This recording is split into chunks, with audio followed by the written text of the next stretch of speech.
Yo. Who goeth there? You want answers? I think I'm entitled. You want answers? I want the truth! You can't handle the truth!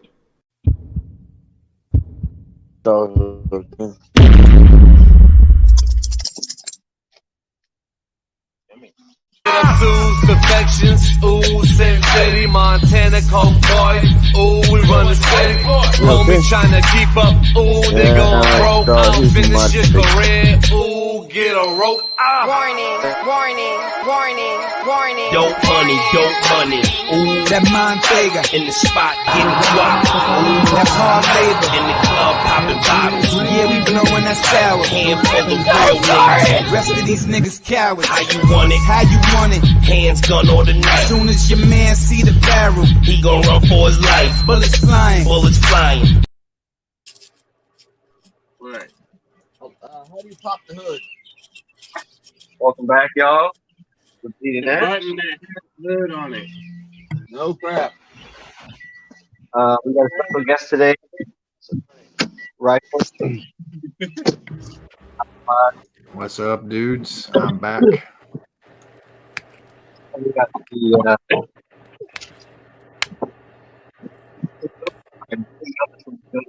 here. No, those are Toyota parts. Those We are got Toyota parts. the one and only, the Dark Lord Wind. And there I am. Once again, joining you as your host. Your mother and father-in-law are idiots. We're going to, what's that with? Your mother and stepbrother-in-law are idiots. Yo, how y'all doing today? Okay, Can yeah, y'all hear what's me? up? Let's get into, Wayne Charlie. so tribalism and Darth Vader. Well, tribalism. Well, So I think we should just go right into it. Well, let's jump right Good. in. Wynn's got something to say. Let's go. Go with so tribalism, right? See, all the black people in the black community like to be is basically a part of tribalism. That's basically tribalism in a nutshell. The black community, flat out. You know, community. And I'm gonna tell you why they're tribal. Why they basically focus on tribalism. They focus on tribalism because, for one, why is it that the collective narrative of the black community is basically not to uplift your children to become better, but to basically sell drugs? Why? Because it's glorified, and it's not even tribalism within the neighborhood as well. It's tribalism in the media. They basically so quote unquote woke that they listen to these artists. Oh yeah. And most of them artists ain't never busted a grape. They ain't never had a food fight in their life in the cafeteria. You're gonna tell me that you're woke, and I should do all this for the community. Yeah, right. Yeah, I think tribalism has a lot to do with obscurity. Like, you have to be kind of modeled out. Parts of the truth have to be like reinterpreted as oral tradition. You could have like a lot of the conflict that arises from tribalism has to do with the unknown, not knowing what's out there. But they're kind of like BBC and man to push them to the corner. Is that me or you lagging? That's him. I was getting ready to just pipe up and say your mic is cutting in and out a lot. Oh, okay. But All right. How's that sound? Dang it. a lot better. Is that better? There you go. Yeah, what you said was you were talking about the black community, and I was just talking about there's all kinds of tribes. There's troll tribes. You know, there's like anti-women tribes. You know, there's comedian tribes, or there's Right. like Well, yeah, you're blowing tribalism way out of the proportion. in all technicality, the black community isn't tribalism. It's basically dysfunction. The black community is dysfunction, basically. So you can't call them tribalism when they're dysfunction. Tribalism would be something like, I don't know, the Hasidic Jews are tribal. Right. Arabs are pretty tribal. If you ever go to like a Latin community, do you notice that they live around each other and other Latin-speaking people? That's tribal on a lower level or a basic level. It's not as tribal as the Hasidic Jews or like Native Americans or Bree or people like that. Right. You see what I mean? Like case in point, Nigerians. Nigerians are pretty tribal, but African Americans not so much. No, they're not. A good distinct difference between those is there's no censorship in tribalism. But like in the black community, you have people you call Uncle Tom, or you have people who get called they're conservative, they're white supremacists or something, and that's just a clear example of dysfunction being promoted by the media in the mainstream. No, but not only by the media, but by themselves. By themselves. It's not just by the media, it's by themselves as well. Yeah, I thought that a good example of this was of dysfunction, not really tribalism, was that whole January 6th thing that everyone turned into a big deal. It was they tried to say that it was about something like authentically American, but it really just matched the French Revolution, like it just like to a T, like them storming the Bastille. That's basically what it was more like. History is told by the victors. Yeah, you can look at the State of the Union that recently happened. I mean, look at the fact that Mr. Dementia Man himself, a lot of the stuff that came out of his mouth was basically Donald Trump's platform, and yet when Donald Trump said these things, he was literally Hitler and this and that and the other thing. But when it comes out of Dementia Man's mouth, they give him a standing ovation. I think that could be an example of not only stupidity but tribalism in a way. Yeah, I think that Tico was talking about, I guess, like a original definition, and then that's our modern definition, where it's like it's a little bit more complicated because we're trying to relate it to things that we know. Whereas, like I was saying earlier, like the tribalism of like a village, for example, is not trying to clearly define things the way cancel culture or the way anti-cancel culture is. It's like, this is free speech and this isn't.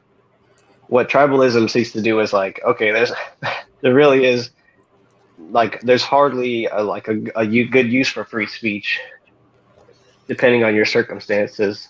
And what's more important is like some form of tradition or some form of like honor or respect that needs to, like a transaction of respect or something that needs to happen before you like take into account all of our little sensibilities and stuff about like modern humans, like politics and religions and all that stuff. I think that what's funny to me is the whole race debate that you see that happens because of just like, I guess, like technology. It's like the race debate that pops up, it seems so unnecessary, but it's being taken up by the side that has really, if you go back, like for black people, for example, if you go back in generations, like a few generations back, they're still all speaking the same language. Whereas if you go back a few generations, for some like white people or on the conservative side, they're immigrants from a different country. Like they're speaking a completely different language. So it's like, it's kind of like weird when they have this anti sentiment when really like they're like new to the party almost. if that makes sense. Like they're really just recently benefiting from being American citizens, and they're trying to tell, I guess, black people whose families have been here for hundreds and hundreds of years more, like what exactly they should be doing and where how they should work and where they should go to get stuff or to get First and what they foremost, want. they were disheartened. They were disheartened. They were disheartened by their own relatives. You know, yeah, many of them were disheartened by their own relatives. You know, after migrating from Okeechobee, Florida, Tulsa, Oklahoma, and many other places, they began and basically moved to a city, and they didn't build it back. They didn't build anything. And after being told, after their wives or wife mothers being told that they can get free money if they kick out the house, they after that it was all done. Oh, that was bad, Robo. I sort of made out what I get what.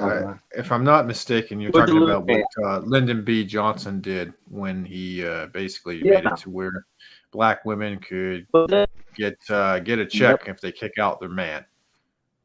Yes, yeah. It's like after that, it's like it just went all downhill from there, and it's just basically all they had to do was just basically put these abortion clinics within walking distance or transit or biking distance from their neighborhood, and move all the freaking adoption clinics over to the suburbs.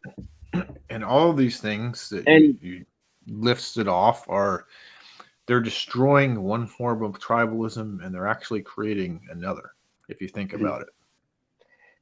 That's all it was, is basically a new one's being born from the. And that's why I think we need this language. Just us in this transitionary period. We're in such desperate need of language because we're pretty much committing a cyclical pattern, and so it really makes we need the old tribalism in order to shame, in order to bring a new tribalism into effect. That's why it's a fad of going through and accusing all these behaviors of being tribalistic behaviors, when really it's more just it's like a new modern. When you're roboting. Damn. That's real bad roboting. Win, fix your mic. Man. Maybe you need better signal or something. I am in a farmland, so can y'all hear me? Yeah, I hear you much better now. Wherever you are, stay there. Yeah. Can y'all hear me now? Yep. Liam and Charlie now. If anything, let me know when I'm roboting. I'll mute my mic and wait for a few seconds. You're good. If anything, it's negative tribalism. You know, it's negative tribalism designed to destroy any positivity of that tribal, of the previous. It's meant to replace any positivity with negativity. You know? Can I throw in a definition? Of what? Yeah, Robo Yoda Goat. Well, am I roboting as well? Yes. Yeah. Dang it. It's these dang sensors. They're shadow banding us. Sorry. It must be. I'm just in a horrible area. All right. Well, I'll talk slower then. Definition, right, of tribalism. 1. Tribal consciousness and loyalty, especially exaltation of the tribe above other groups. So here we'll have putting other groups down and having superiority and conflict amongst tribes. So in a sense, if you're going to have one tribe, you're going to have multiple tribes. And another number 2, a strong in-group loyalty. And then further down, neo-tribalism, also known as modern tribalism or neo-tribalism, is a sociological concept which postulates that human beings have evolved to live in tribal society as opposed to mass society, and thus will naturally form social networks constituting new tribes.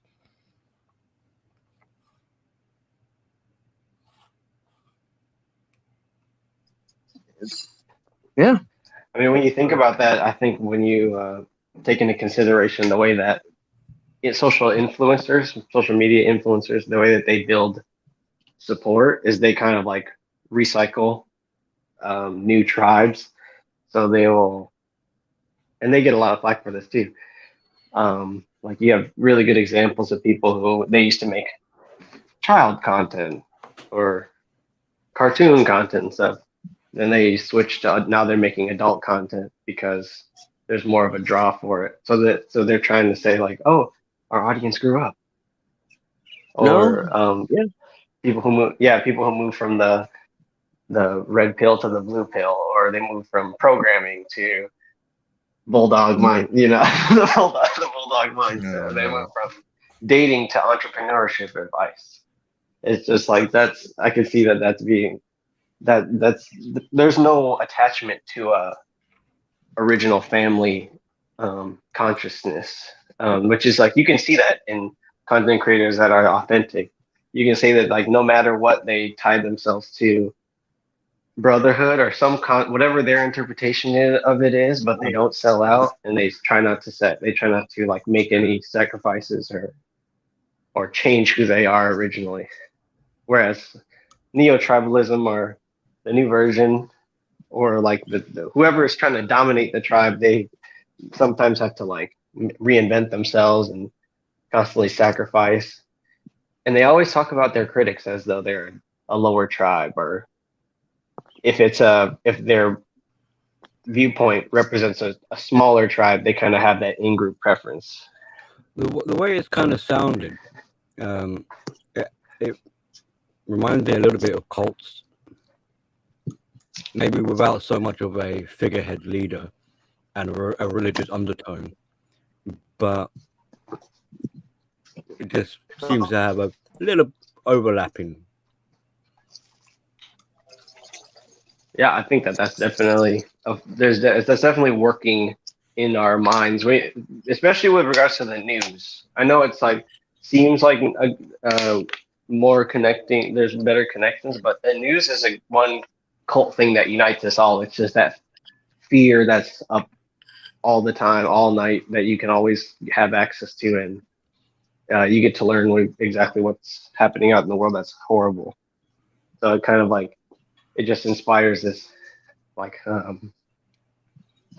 fear cult that moves. I feel like it's one of the strongest that exist out there, is that cult of fear. I think what might unify them, and along with general sort of crowd psychology and groupies, small communities, are these baseline core values, which is what kind of cements them together. So as long as they've got like a prime directive, they can kind of function to a certain degree. Yeah, comfort, acceptance, money. Loss of individualism, for example, would be a key factor in having a group harmoniously merge together, in synchronized, Sure. There's really a lot of impressionable people. Like you can see it with example certain restaurants, the way that they'll charge extra for charity. It always seems to get people to donate, or they're like, as long as you add a charitable component to your business, it's always like a positive thing, kind of, because there's a message behind the business model. It basically, and it's like they're robbing people right up in front of their faces now. Yeah, it's guilt. It's guilt. Yeah. Yeah, that's all that is. Sorry, Wind, I didn't read that. What were you gonna say? Basically putting where companies charge more for a donation, like for the American Heart Association or the Children's Hospital or St. Jude's Children's Hospital, some crap like that. It's basically playing at your heartstrings so that you can give them some money. So I mean, yeah. So we've definitely defined it, and I think to expand more on tribalism, I guess would be like, what exactly do we see as like a problem of tribalism? Because for me, when you think about the collective consciousness, it's kind of automatically follows a philosophy that's good for the group of people. Therefore, if it's like cancel culture, for example, if you look at through the tribalism lens, it's good because it helps weed out people who are like it outcasts people from society, but it does it in a way that's like appropriate, it would seem. But in terms of freedom of speech and stuff, if anybody comes from an outside perspective, or if somebody doesn't agree with the tribe, they're just immediately cast out. Is Well, that good or bad? there a lot of times when we talk about tribalism, we're usually looking at the negative aspects of it, to be quite honest with you. And I think we should cover also the positive aspects. Like you said, a tribe might weed out someone who doesn't belong there. And I wish to a degree that would happen more when it comes to red pill, because the sheer amount of grifters that come into the space, that invade this space. But the problem is they come in here and they manage to get their roots in, and they create their own sort of tribe, tribalism themselves, and that makes them a little bit harder to root out, because everyone who can see them for what they are is trying to say, hey, fuck this guy, get rid of him, and then his little crew is defending him, and it just becomes an issue. Yeah, good point, Rifle. But it's kind of funny because you were saying like, let's cover the positives, and then you kind of slip back into the negative. Yeah, I know, I did. But it's a good point that you're making. But it's so. Would you not see that as a positive though? Getting rid of that's what I mean. Definitely.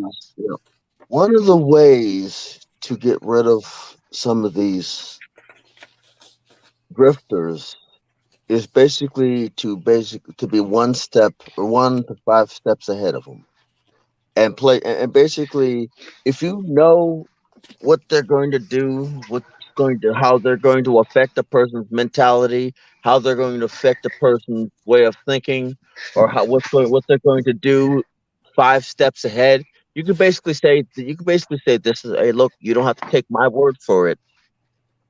You could basically say, hey, this is what's going to happen. You listen to this guy. This is going to happen to you. This, and this. You don't have to take my advice. You don't have to take my word for it. But at least watch out for the signs. If you could tell me to take my advice and shove it, or you can basically take my advice and put it in the back of your head. You get more, like I said, this is saying is like you get more bees with honey than crack. You have to be at least 2 to 5 steps ahead of them. Because if you are able to predict what they're going to do, and basically spread out what it is that they're going to do, and some of those people see what they're doing, because you basically called it out. Enough. That takes their power. Yes, that's true. Well, aside from like cleaning out your own community, do you guys think that there are any other positives to tribalism? Well, yeah. For people who are feeling like isolated, alone, vulnerable, scared, then being part of a tribe. Applying that the modesty of tribalism is good for people who feel like they can connect to the tribe. It's like you don't have to be an individual. You don't have to be on top of a heap of resources.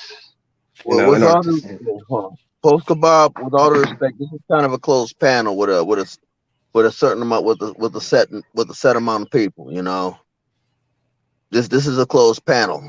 I mean, I apologize. I can get you on Friday live stream, but this is a closed panel. You know, sorry.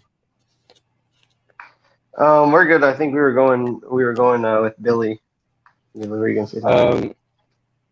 So it just well, the stuff that you'd kind of expect. So you get safety numbers, social support, emotional support from other members. You get a sense of belonging. It can help build your self-esteem because maybe on your own you don't have one. You don't. The benefits are so centralized around a cult itself or a tribe itself that it's very hard to figure out what the positive effects are of it if you're not in the group. And there's also the component of the paradox of open-mindedness that comes with joining into a group of select people. Like in order to work with people, you kind of have to be open-minded. But this is an emotional, visceral reaction that draws us to cults and cult-like behavior. Now, like cult-like behavior is kind of a thing that, like what Infamous, I guess, is trying to get at, that you can write off as a generational tick or a generational trait that some harmless individual might have that then like could be exploited by somebody else. Well, you're right, yeah. So with a cult, there'll be generally like an undertone of manipulation and abusive and exploitation going on. Whereas with a tribe or a community, that shouldn't really be part of the formula. I mean, so the original idea of a tribe is what Rifle's saying. It's not really meant to be about negative aspects. It's meant to be a positive thing. It's good to be in a tribe. Right. I mean, a tribe, you think, well, with slang, for example, in like a dysfunctional society, slang is something that obscures somebody who learned a formal language from understanding like colloquial things, like things that are normally spoken in public. Whereas in a tribe, they have multiple names for one another or certain things to bring more meaning to the existence that surrounds them. Like the power of the language in a tribal setting is much more, it's not only efficient, but it's more rewarding. Whereas like in this neo-tribalism, we have so many different examples of things to, I guess, stifle speech or cancel one another over, that as language expands, it just becomes more restrictive. And we're actually all participating in the cult when we like use certain, like I can only really put it in terms of like joke, like a joke, going for the low-hanging fruit, or when it comes to art, copying off of someone else or copying another style instead of creating our own style. And I think a lot of that is because is like lived trauma too. Another thing of tribalism is what I was talking about is modesty, where it's just in a tribalistic setting, there's places depending on your status that are just closed off from your consciousness. I mean, it may be things that everyone around you understands, but you don't really understand it until you're ready. You don't have to understand it or comprehend it. Imagine following, like, as a young kid, like a star on YouTube that you really look up to, that then turns on a dime and starts doing like X-rated content. It's almost like you're thrown out of that tribal setting and you're thrown into like this whole Pocahontas thing, or like Dances with Wolves, or like the Little Rock Nine situation. It's just such a huge cultural shock, and in a really bad way, that it would just, I can imagine it would just screw your head up. You know? And yeah, it's just, I mean, there's so many different, and the thing about tribes too is that there's so many different ways of defining yourself that you can decide whether or not a specific solution is good, and there's a tribe already out there for you, or there's a cult already out there waiting to exploit that desire inside of you.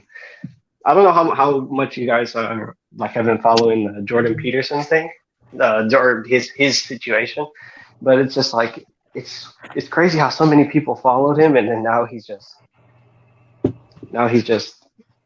he's like the tribal leader, but he's like no longer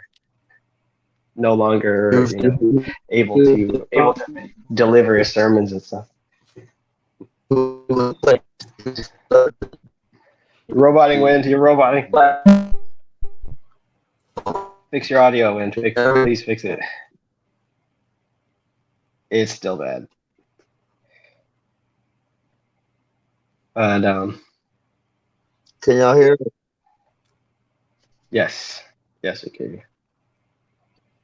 So basically, he was removed from the tribal position, to tribal leader position. The thing is it happens all the time. It happens a lot in a lot of tribes. Either because they do something nefarious that the rest of the tribe doesn't approve of, or they step down. You know. Well, I think we've regressed so much to where there isn't a time, like whoever makes it to the top is there.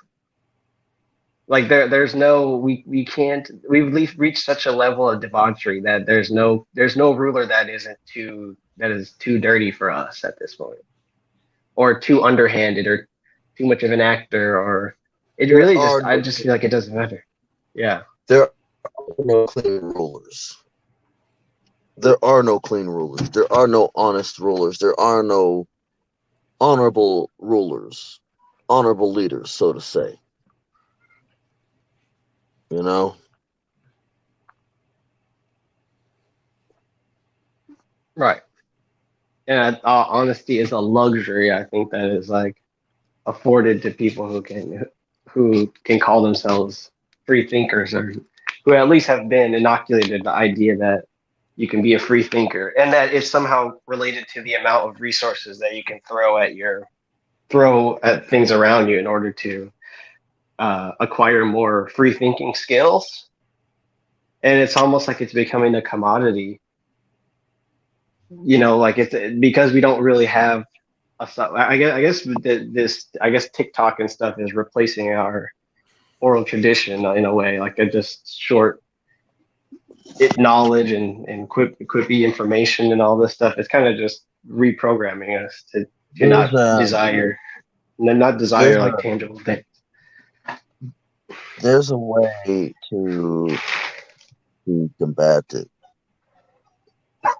and it's basically making new traditions. You know, you have to basically, in order to keep up with the problem, in order to basically combat the destruction of your traditions as a culture, as a tribe, you have to basically make traditions. You know, sometimes you got to do it with some old traditions to basically make new traditions.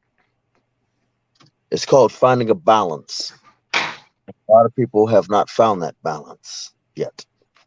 I think there's an element. Yeah, podcasting is like a routine, like a tradition type of thing.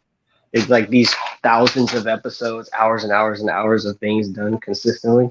It almost represents a form of, or a medium in which to enact traditions. I believe for any tradition to last and have longevity, along with that tradition, beliefs and the structure of the tribe itself, all these different things, they all undertake the test of time. So there's I gotta go for a bit. I'm getting ready to have some dinner. Okay. Enjoy your meal, Wind. I'll be back. By the way, what's up, Jay McIntosh, D-Man, Polka Bob, everybody in the chat. Thanks for listening. And Shinobi One. Yeah, everyone in the chat. Yeah. Good evening, gentlemen. Yeah, for any of this stuff to sort of survive, it needs to be put up against the test of time.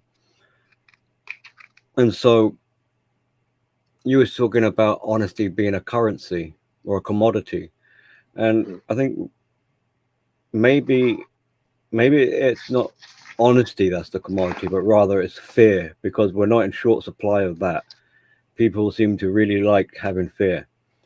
It's the honesty that although they say they want honesty, in a sort of twisted paradigm kind of way, they're actually adverse to it. They don't really want honesty. Not a lot of people do. So it's like, I guess that's the gravity. Like the honest truth is the thing that that's like what they want keeps everything together. What they want is they want a sweeter lie. So they'll say it's my truth, and they'll say it's the truth, and this is the truth of all truths. But really, it's a selective form of truth. It's basically that they've taken the bits they like and want to sort of add to their arsenal or whatever, to their set of belief. But it's not. It might not necessarily be the actual truth. The simple way to put it is they want to take the blue pill. Pretty much, yeah. Yeah, and it's like I think it's like a tribesman or a person that is in Stone Age technology, putting them into a high tech place. Like, what's the one thing that they're going to desire? They're going to desire like comfort. They're going to desire for things to be explained to them. And that's what the blue pill provides. It provides the comfort and the safety, because they're in a paradise, delusional la la land, where everything is bliss and perfection, idolized.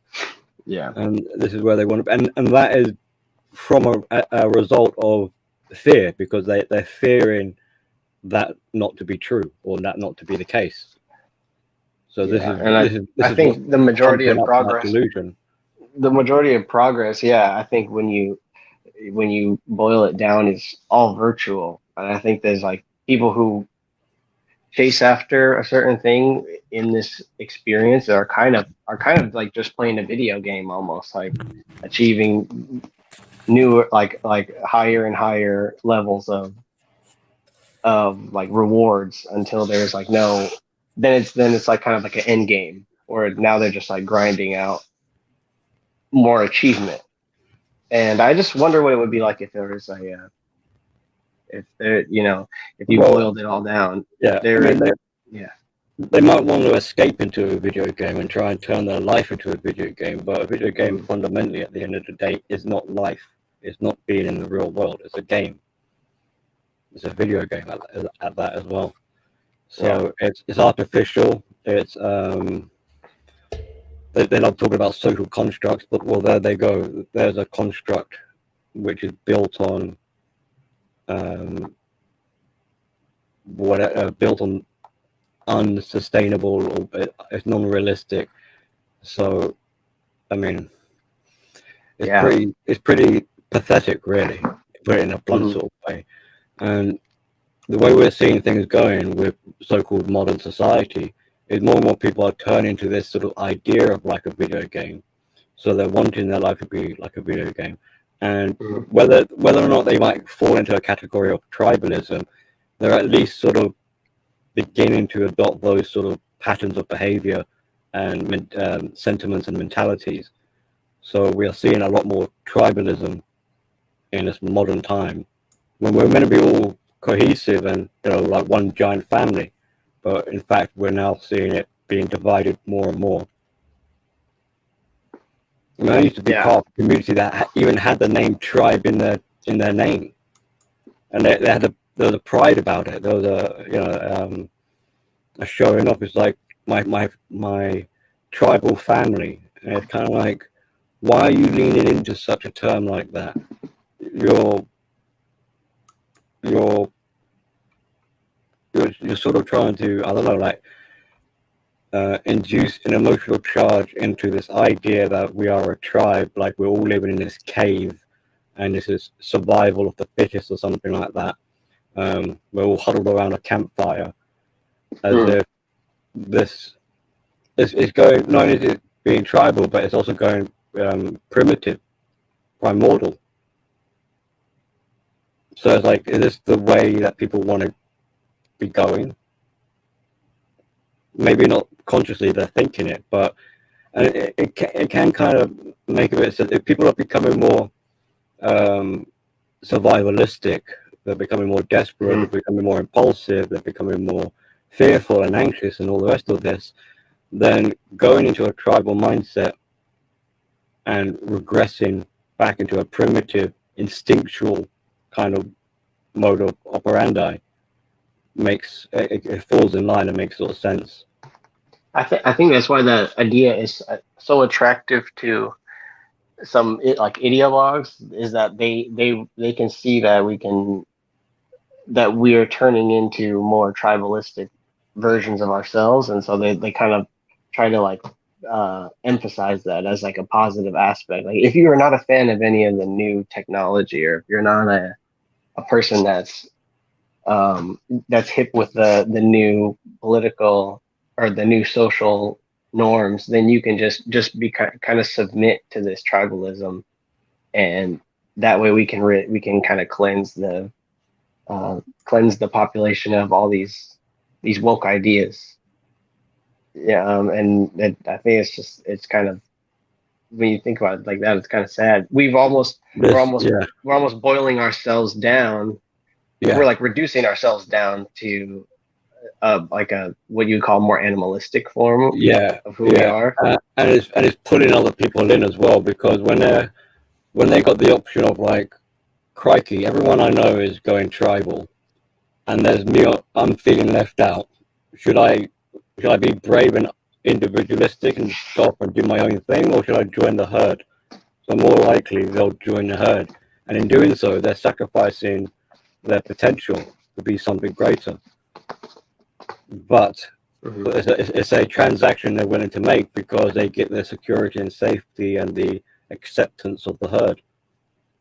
And then, like you say, they glorify it and make it sound more and more. They justify it and make it sound like a good thing, when really it's not, and it gains mass and more people join. So they're creating a false sense of security. Yeah. And eventually, at some point, it's going to collapse. It's going to, the illusion is going to crack or falter in some way, by which point it's too late. It might already be too late. Mm-hmm. I think it's just a prison that we trap each other in, where we like, it's like a collective way of thinking kind of is more easy to shatter. Yeah, it's and that's like another reason why it crashes so easily. And that's another reason why people, they don't want that honesty that you're offering there, because why would they want honesty when honesty would destroy their agenda or their pursuit or whatever. So they rather have the lie. Yeah, honesty destroys their fantasy that they've made up. Yeah, I mean, but they'd rather have the lie, even if they knew it was a lie. That's how sick it is. Yep.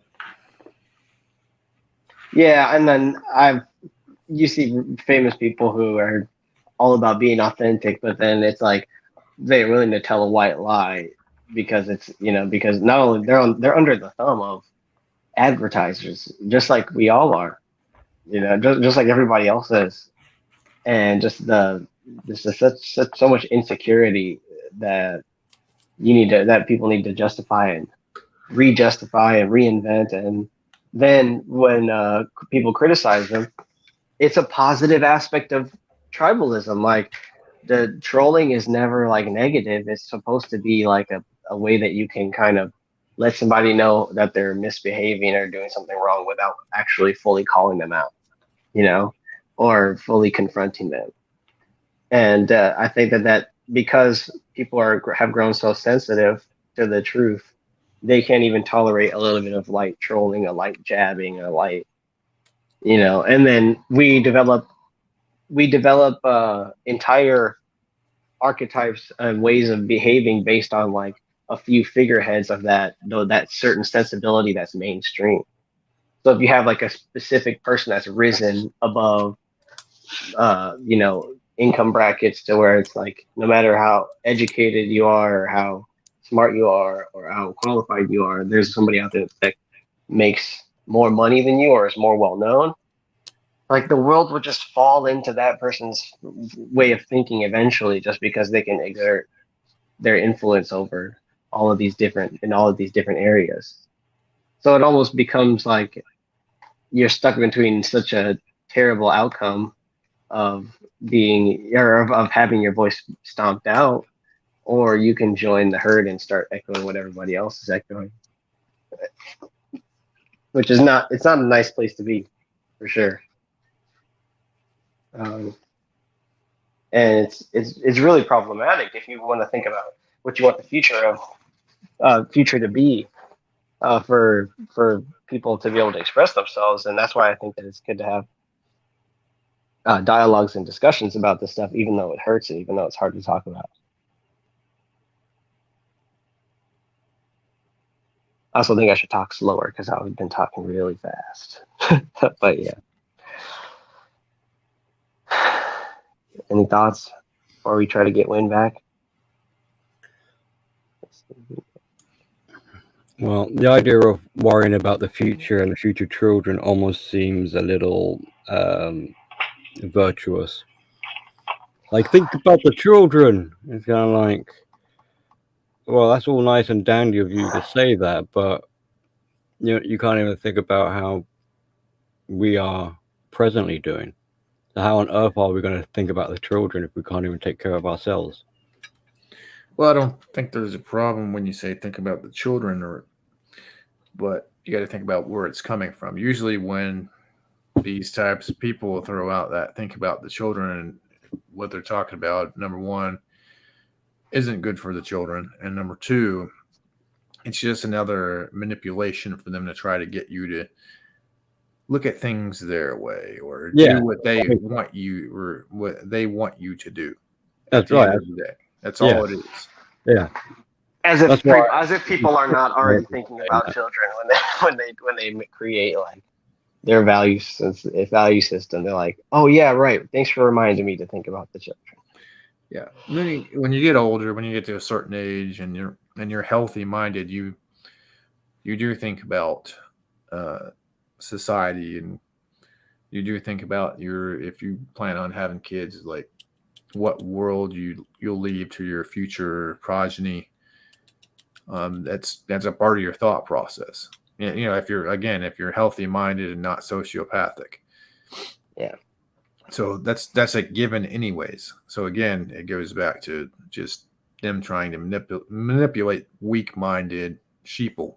That's right, because it's not something you need to point out. If you already are thinking about the children and you're taking steps and to look after kids, it's not something, like you say, it's a given. It's not something you need to say to people.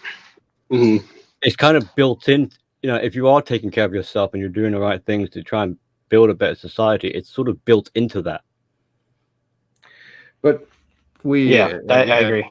We healthy-minded adults and stuff are kind of programmed to, we like puppies and babies and kittens and all that stuff. So they're always trying to use that to try to play with people's emotions. I mean, every time, like, think of the Obama administration.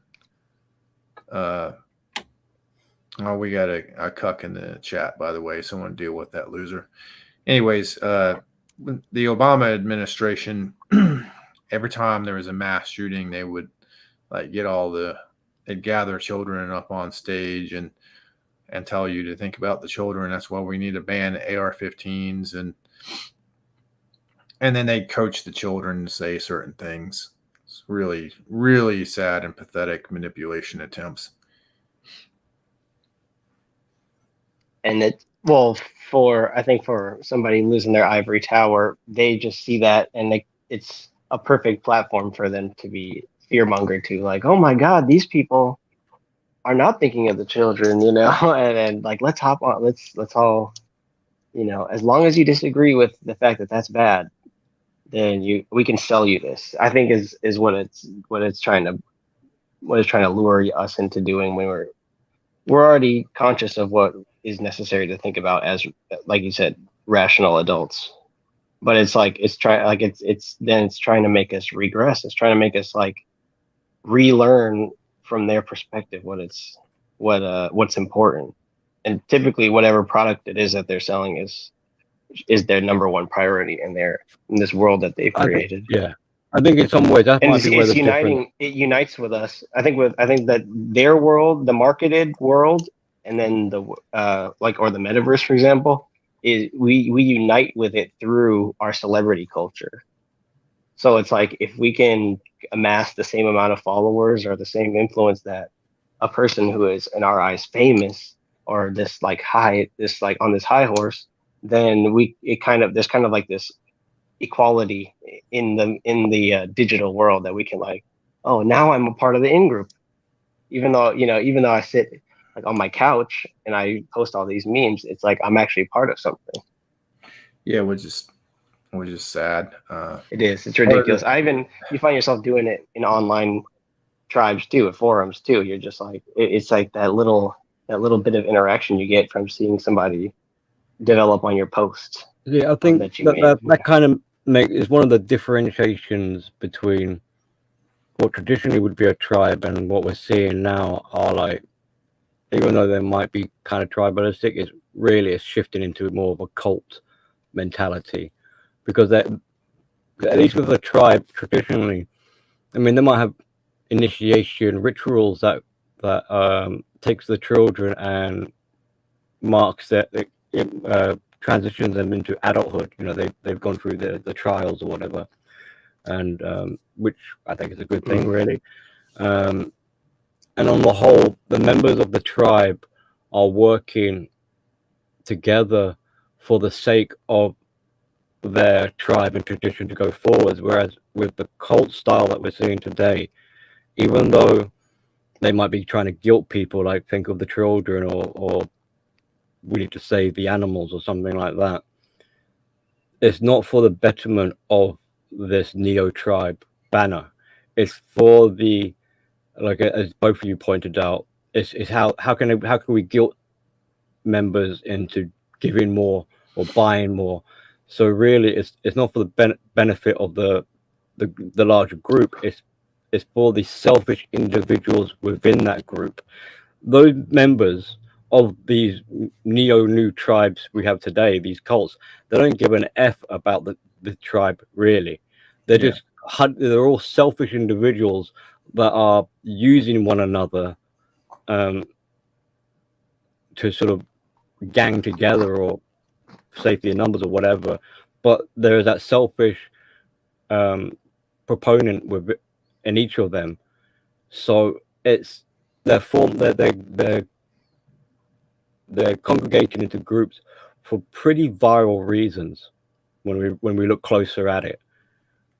There is no, like with feminism, for example, the feminists don't care about feminism. They just care about themselves and what they can get individually out of it. Oh yeah, exactly. But it serves their purpose. It makes it easier for them if they got other people on board. So there's no loyalty. So at least, like traditionally with a tribe, there'll be loyalty or honor and some respect. But with what we've got today, we don't have that. Yeah, I mean, look how people are so open about declaring what their lifestyle is, but whereas it's much harder to actually go be authentically pursue a certain lifestyle.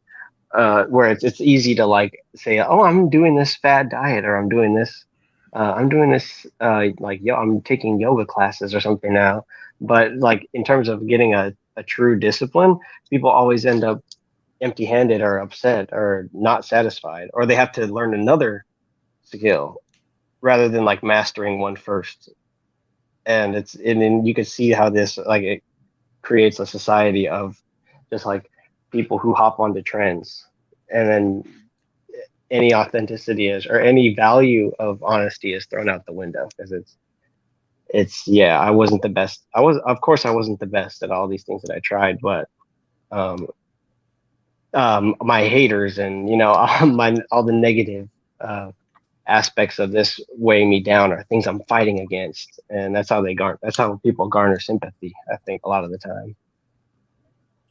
Which just perpetuates this behavior, and then they never try to improve upon themselves, because they always have somebody pushing down on them. And it's just, yeah. Well, they're not going to improve themselves as well, because if they're only thinking about the here and now, the impulse, they're not thinking about the future, which is another reason why they're not thinking about the future of this tribe or of this community. Like, where is this going to go in the future? It's only basically about what can I get right here, right now. Mhm. But they want right now is mastery. Whereas like, oh, I could pay, I could take a long term, one like small baby steps and eventually get to a place that's desirable. That's their entitlement. Yeah. That's Yeah. I mean, it's And like, yeah. we should remind ourselves that when people are in this sort of mentality and they're regressing, this is the childlike nature of what they're behaving like. So children are impulsive, children are entitled, they don't understand about consequence, they have no idea about responsibility, and all the rest of it. Mhm. So we see the bratish behavior with a lot of people. We've got a society of brats. Yeah, and I think there's also that like a stigma of being like, I think people are bratty, yeah, because they are just trying to mask the fact that they share 99% in common with other human beings. It's like, and like everybody wants to be such an individual, but I think like Dennis said on here that it's like it's only physically possible to be an individual in so many cases. Yeah. Until you're just like somebody else. Yeah, that's the funny part. That's the sort of the irony and the humor, because they're so desperate for their individuality, but the more they try to individuate themselves, the more carbon copied they are of one another. Mm-hmm. Down to the very last sob story. It's like people like podcast burnout is like a desperate attempt at individuating yourself, only to fall victim to what everybody goes through once they're burnt out. And it's just like the more committed you are to it, I feel like the more stressful the burnout is, because you're just like, I have to be interesting, I have to do this, I have to be accepted. A lot of people really don't understand the formats that they function in, because it's not an organic really generation of it. It's this monkey see, monkey do. I see this person doing it, so I can do it to that level. If I just have drive and willpower, it's the magical thinking again that everyone's on too. It's like, as long as I believe I can do this, I can just grind it out. Yeah, and on top of that belief, they'll be like, and because I'm doing it, somehow I'm going to be different from the other person. Even though I'm copying them, my way is going to be different. Like, how does that work? Yeah. I don't know.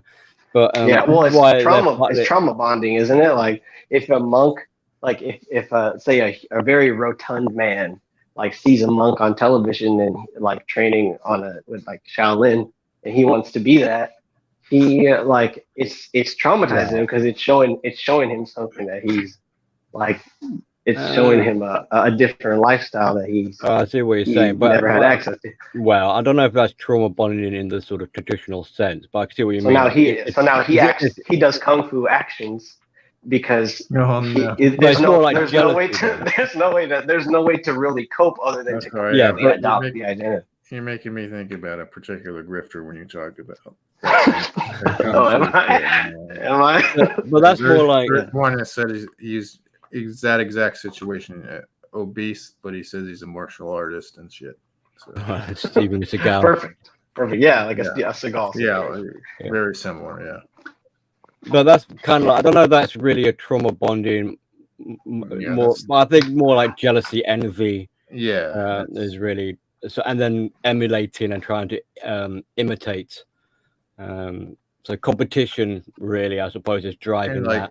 Creating a fantasy about oneself as well. Yeah. But this is why they're so because they're so copies of one another, obviously after a while there'll be like a common pattern. So when outsiders see this pattern and catch them out, they've got no self-awareness to realize. They think like, how on earth do you see my BS. I thought I was so clever and cunning. It's like, well, no, because you're basically copying someone else as well as 100 other people. So at this point, it's bright as day what you're all up to. You know, it doesn't take a rocket science to see what you're doing, kind of thing. But from their point of view, it's quite a shock.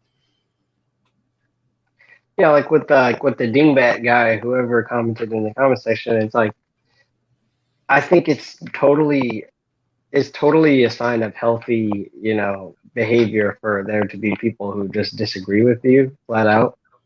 So like there's the idea that you should that you could block somebody like that, because you don't want to see anything negative. But then also who cares if you block somebody? I just feel like it's just getting that doesn't talk about something that doesn't like threaten violence or something. It just seems kind of overly sensitive. Like, oh no, I don't want to see that. They didn't come here to have like an honest conversation. They just came here to run. Yeah, I know. Well, they're trying to intimidate. That's a different story. Intimidating shit, but yeah, if they came here to run their mouth behind a fucking computer screen, not have it like if they came here and wanted to have an honest discourse, that I have no problems with that. And in this group setting, we know we talked about it before, but we also have to understand our limits of being honest when it's to a specific person. We do know things about like trolls that are regular or tough guys that are constantly in our comment boxes. But then just as like a reminder for any community, it's like it's hard to figure out when you're being like there's so many things that I was like late to when it comes to I was like following along this group of people. Oh my God, these guys are so cool! It's so cool. And then one little crack I peek into, and the entire group of people I now have a different view of because they all still support it. So like it takes a little bit of humility to realize like, oh wow, you kind of have to like take myself out of how I was looking at it originally and be like, oh, you know what, there may be some things, and then to also recognize that there are people pulling. There's competition when it's a third party, when it's an outside observer issuing criticism to somebody who's like within the community. That's one thing, but then I think you also have to be cognizant that if there's somebody that's high up, there's always somebody that's trying to replace him, and that person might be the main person that's spreading information around about them. So on one hand, your allegiance is to the truth, but it's also bonded with somebody who's just as greedy for that position that they're willing to spread the information, they're willing to defame somebody in order to replace them. My thing is if you're gonna come at me or anyone I think is cool, like come at it with the truth. Don't just make up a bunch of shit and run your suck. Like if you have legitimate criticisms, most reasonable people are willing to listen to that. But if you're talking out your ass, and there's no point in us listening to it, because that's all you're doing is trying to get attention, which is what that person was doing. Yeah, no, I mean it's different if I'm talking about things that are realistic, and as if I was talking about my own personal views on something that was like really polarizing, then I would be like, oh, okay, calling me out is appropriate. It might not be what you guys want to hear for this show. I mean, I had a guy. Sorry to interrupt. I had a guy on my show the other night that is a Buddhist, and that's not my thing. But we had that conversation, right? Mm-hmm. I didn't have anything disparaging to say to the guy. I was just genuinely curious, but it's not my thing. I don't practice that sort of thing. Oh, nice. So it was like an interfaith dialogue. Yeah. That's how I think it should be. I didn't try to ambush him and debunk him or say anything. There was a a guy in the chat that did try to heckle him, but for the most part, that was a great show. Right, and I think that as important as it is, I think it to I guess like defend yourself. I think that it's like we almost become different. We almost become different versions of ourselves to fight. Depends on your to fight ego. this battle. Yeah. Depends on your ego. If you have too big of an ego and someone criticizes you, yeah, you're gonna hit back, and it will almost be like you're a different person, like you said, because the offense or whatever that person said to you hurt you that bad that now you got to go. And I'm not saying you per se, but I'm just making a generalization. Depends on where you're at mentally, I guess. I'm used to people criticizing me, but if you're going to criticize me, come with good examples of stuff. Don't just pull stuff out of your ass and come at me, because then I just know you're a bad troll. I like trolls, but be good at what you do. Yeah. Like I think that like this cringe that we see developing is almost like a result of just to like move on, is like almost a result of a lack of tribal wisdom or whatever you want to call it, that's supposed to be passed down to your kids. It's almost like people are so comfortable with themselves in a almost like blissfully unaware way that they let things slip that they otherwise would have been instructed not to, or like have etiquette in a way. And I think a lot of it is actually refreshing to the modern persons, because they think like, oh my God, it's so esoteric almost. It's like I'm used to things being polished and clean, but I'm getting something raw and real, and like I can't look away. Well, there's some disasters you just can't plan that are just so magnificent. Well, that's Murphy's Law right there. Yeah. I was listening to a podcast earlier as I was making my dinner, and someone reminded me that there was a study done, and that study concluded that a rather sizable amount of the population doesn't have an inner monologue. And what that essentially means, from my understanding, is that they don't have like an inner voice where they consider things before they say them. Sounds like an undeveloped prefrontal cortex. Yeah, that's not good. Let's just say that. That's not a good thing. Yeah, it's just so jarring to me, because I'm always get interrupted by people who just blurt stuff out, and it's funny because they'll ask me like, hey, you ever say something that you don't mean and it comes out too quickly? And I'm like, well, no, because you're supposed to think before you say stuff.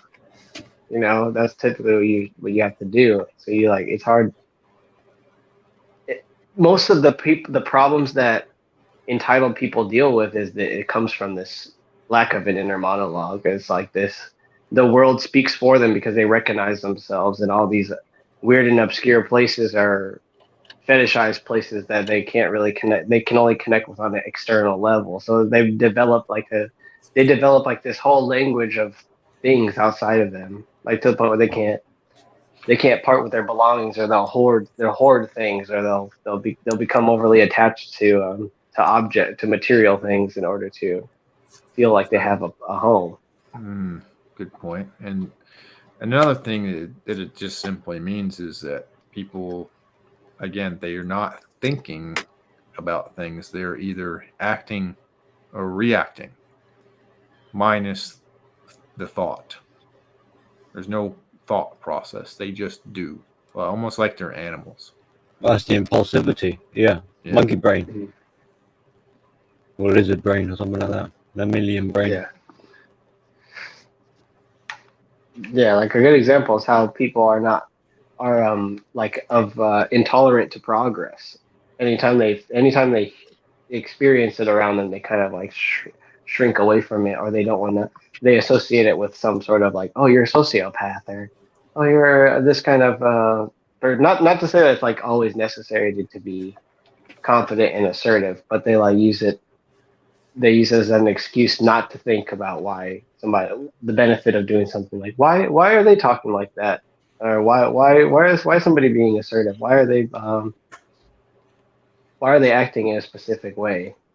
Well, you could look at it like this. Some people would think that this entire podcast that we're doing, having this conversation, is completely pointless because they're shallow. Whereas we're, a person who is a shallow person, and I'm not just talking about looks, but there's a lot more to being a shallow person. You can be a shallow person all around, right? They can't even comprehend what people with depth, think or go through. They can't understand people like us. You guys are using big words like depth. Well, depth. I think depth. The new depth is the levels of irony, or the levels of condescending attitude that you can get to. Like the more condescending you can be, the more deep something is. Like, for example, snobbery is almost like a trend, where it's like whatever, if it is an art form that you can somehow monopolize, then everybody who benefits from it, whether it be distraction, like people making up random facts about history and the world and current events just for laughs, it has to be so deep, and it's like you don't understand what's funny about this because you're just some loser that's not successful. That's like the level to which we're willing to stoop in order to satisfy that what we really need, which is just a real depth, like a real deep meaning. But we'll settle for like just to be able to be condescending to somebody who's like asking questions. Oh, if you haven't talked, if for example, if there's people that you have kind of an estranged relationship with, or you don't talk, a person that I don't talk to, for example, I'll all of a sudden talk to again. And the reason why I haven't talked to them might be just a innocuous reason, but in their mind, it always boils down to something with my mental health, or something with my, my diet or my lifestyle, or a mental, like I said, mental health, or it's never because we're just not that interesting to each other. There's always in terms of relationships with other people, I feel like certain individuals develop an inner monologue where it's a little bit less complicated and more just matter of factual, like the reason why certain people interact with one another. Like for example, people who just assume that they're your friend because of a certain hashtag, like red pill or something on the video. They assume that we're all friends. And so like they feed into that the thing that we all are ascribed when we're in the manosphere is like, oh, they're just like a men's group, they're just like this cult of guys that like recruit one another. Like, no, some people just come. I think some people just come to the philosophy, and then there's other people who see the camaraderie and the brotherhood that's real, and then they try to like latch themselves onto it. Like, yeah, I'm one in the same with those people. I'm against cancel culture too. And it's people who aren't really victims of it. They're people who are people who actually did things that were wrong. Whereas we consider cancel culture a problem because of the people that it affects that are innocent. But you'll see these people who like are not necessarily innocent trashing it because it's a way that they can be like unite themselves with other people, like with bros. That's like one of the only ways that they'll ever come to you on their level. It's always either condescending or snobbery.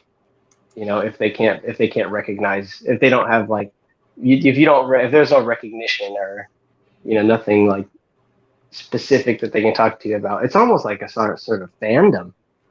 People are like almost like fans of this like this person, like a signifier.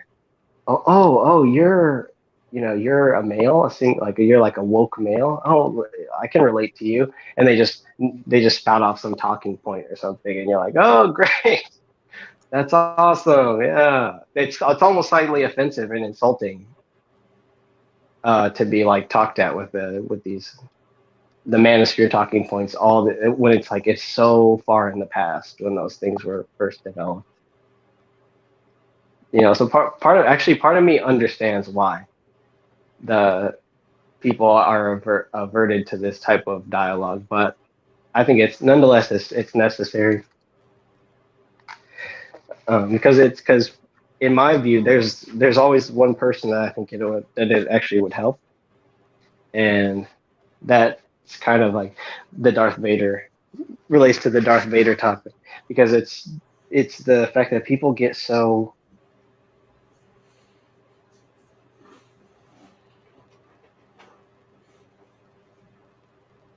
people like they start out with like, even if they've been experienced, like I had experience dating, but then like when I started looking into the red pill, I kind of like cleansed my palate of everything that I knew that was true. So we kind of enter into this world with like this Anakin mindset where we're like, I'm just a pod racer, you just think about yourself as like I'm open-minded, I'm willing to learn things, and then somebody like who has power, who has status, is able to connect with you somehow. So at the point where you're able to within yourself, you're able to be like, you know what? Because of the voices of somebody on YouTube that told me the truth about women, I'm willing to now become like an apprentice of this red pill stuff. So and depending on who the master is, just to finish it out, depending on who their master is, it's like you'll turn into Darth Vader, like you'll turn into the person who is your Sith Lord, because due to like just being corrupted and not really actually wanting to learn the Jedi way, but just wanting the power of the Force. So the red pill man is Darth Vader, you're saying? No, not him. I'm saying that he's a result of kind of like an aftermarket red pill, like taking a expired red pill PM and staying up too late, and just kind of like being lost in the sauce of that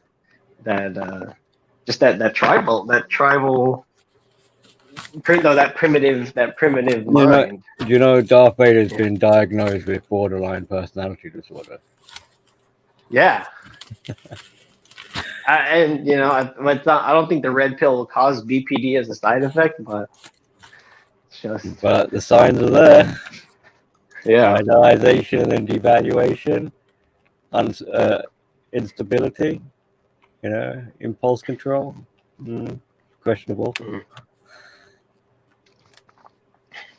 So then, like, I think it seems like, well, what solution would you implement in order to, I guess, prevent yourself from becoming Darth Vader or becoming like a Darth Vader?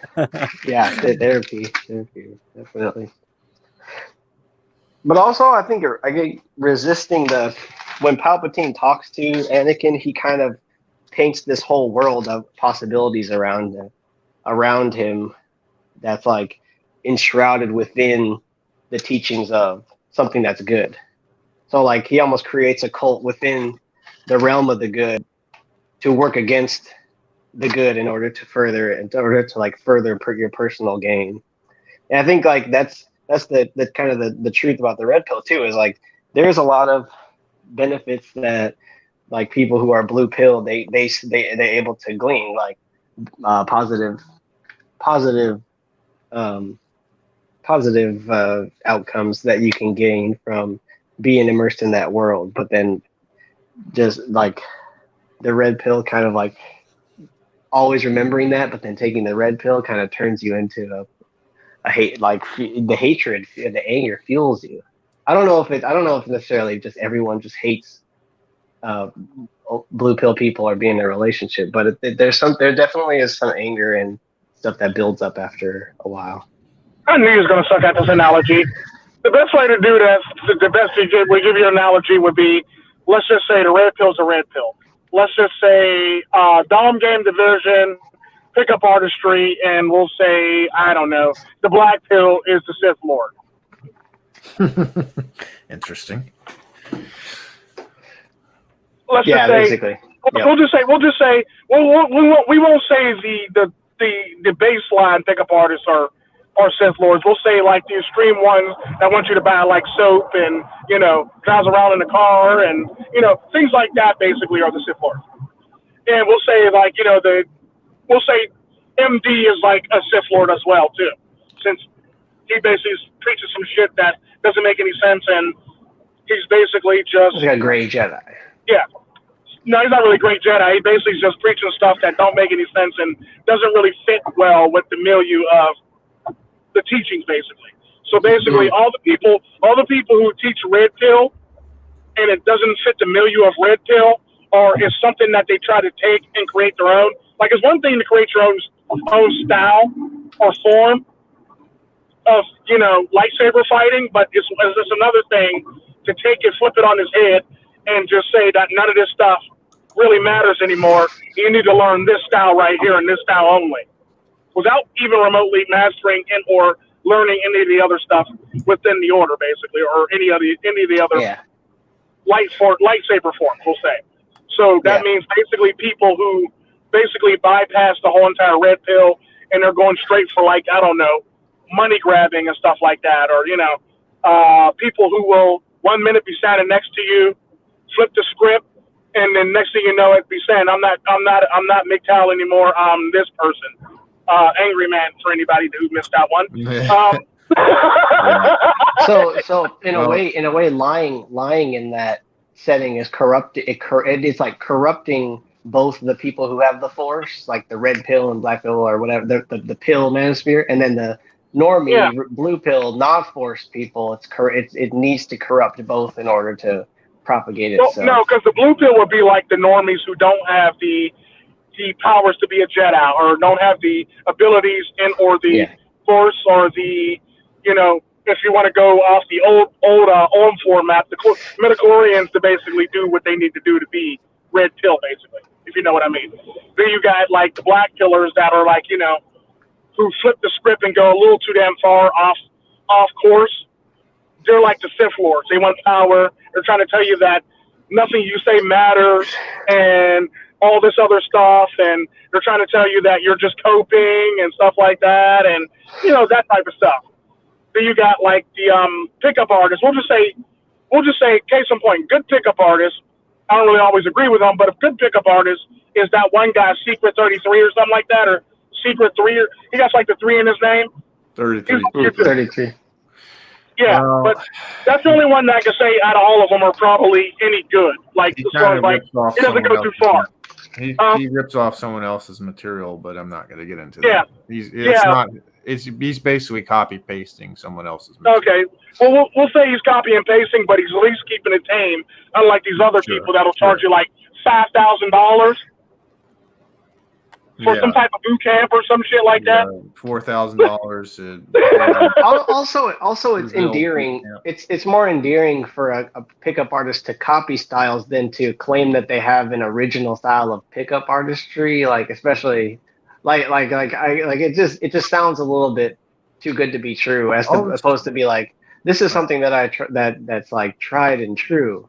You know, the game has been around for a long time, and there's a bunch of the red pill itself. I think you've heard me talk about this, but the red pill itself, a lot of that was developed by early pickup artists who did all the work, collected all this data, and also applied Evo Psych to what they had experienced out in the field. Mm-hmm. And so, yes, there are a bunch of guys that are basically taking all that stuff because there are books written about it.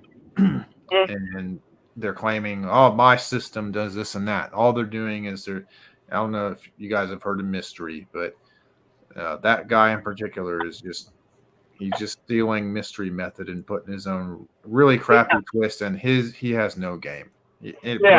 But he'll sell you $4,000 boot camps in Brazil or whatever, and he also says the red pill's bullshit. So, not all PUAs or red pill, if that makes any sense, or even claim the red pill.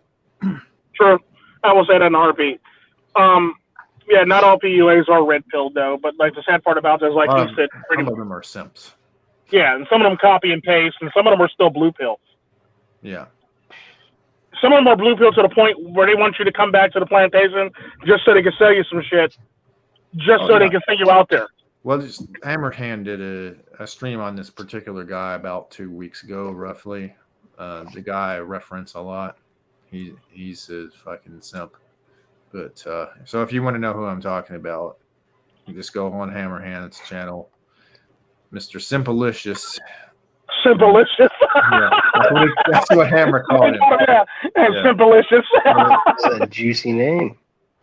Well, I mean, I know this might seem a little, weird coming from me, but all the guy does is attack other channels and then say that when he's not doing that, he's saying that his system, which is basically Mystery Method, which has been out for like almost as long as Yam's been alive.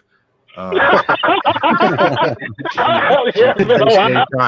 old as he's got a special system, Yeah, like case in point, like I always said this, like I know game, and I know how to use game more than just picking up women. Like I've gotten out of tickets using game. I've gotten a raise using game. I've gotten promotions using game. I've gotten a lot of shit using game, like spitting game to somebody. Game is just so it's not even just about. It's not even just about getting girls. Yeah, exactly. It's all about gaming the system to get better results out of the thing.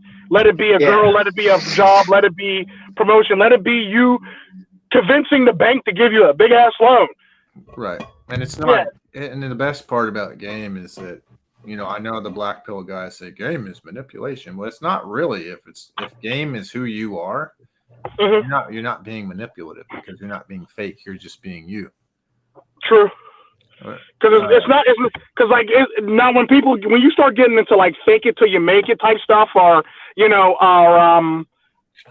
you're capitalizing maintain a frame or anything like that. Yeah. That's when you start getting into like the bull crap, basically. When you start talking about like maintaining frame or fake it till you make it and stuff like that. Because the sad part about that is you can only fake it but so far before somebody sees through it. Yeah, then they call bull crap on you.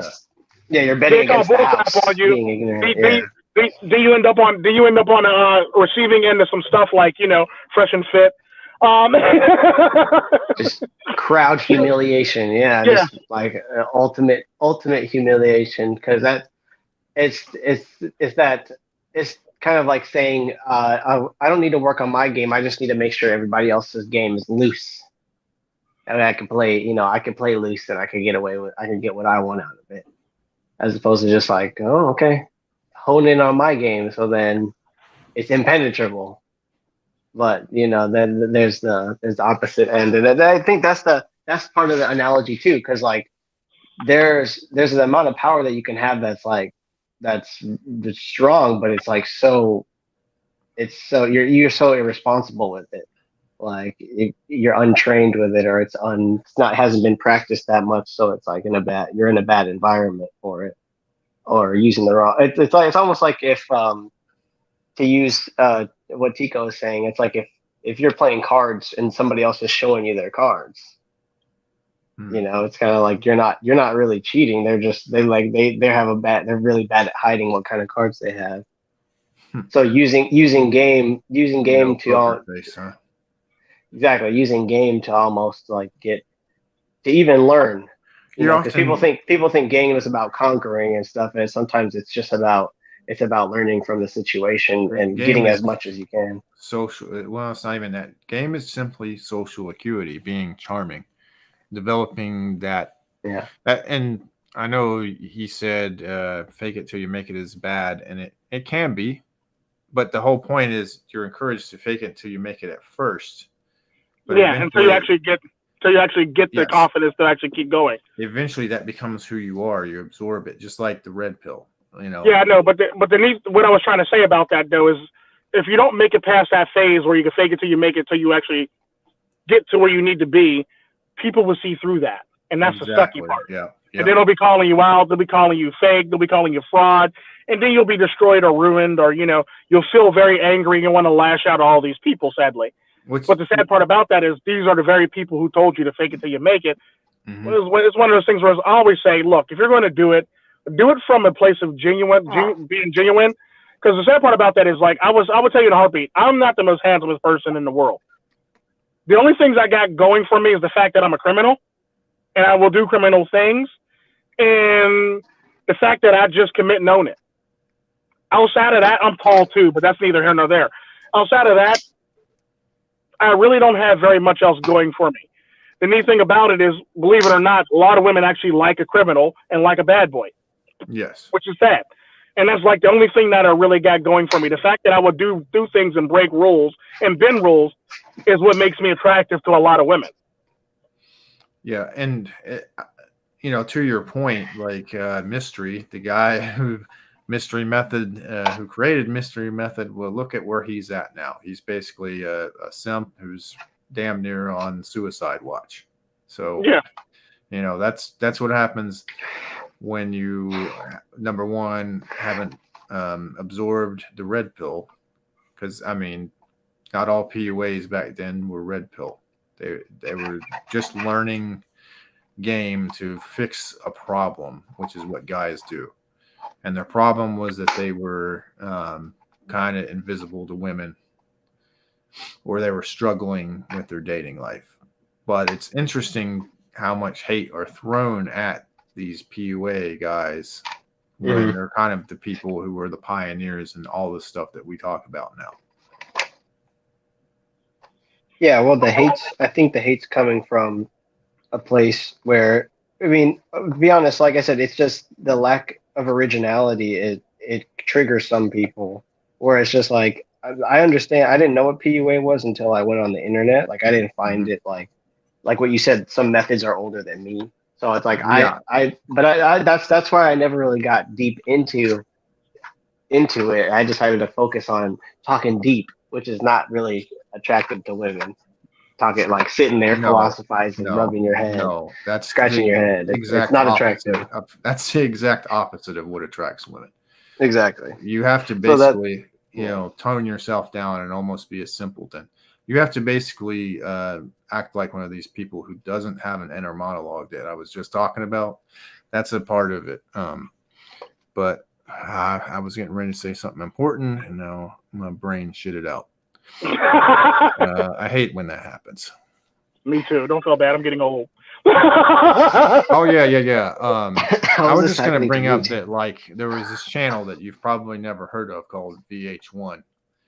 And oh yeah, I've heard of VH1. And there was actually a TV show back in the early 2000s that starred Mystery, and it was called The Game or something like that. Or The Pickup Artist. Okay. Yeah, it was The Pickup Artist. I remember Wait, that. is it the tall white guy that looks like emo Steven Tyler almost? Yeah, like, he wears a top hat and he paints his nails. Yeah. And he would do magic card tricks or whatever. So it wasn't. He more or less looked like Slash. He was so corny, dude. Yeah, that was like it's an insult to Believe it Steven or Tyler. not, He was grody. That shit worked back in the day. You wanted it did. Doing card tricks and stuff. Yeah, you wanted a peacock, is what they called it, peacocking, because the male peacock is always, has prettier colors and stuff like that. Aaron Clary's live, huh? Yeah. So the male peacock has bright, brilliant colors, and the female is very plain. So that's what they base it off of. So they'd encourage guys that like kind of dress like Tika was just saying. There's archetypes, right? There's like the rock star, the rapper, the criminal. The athlete, people would emulate and try to just, lean into these archetypes, and women go for that shit. Yeah. True story.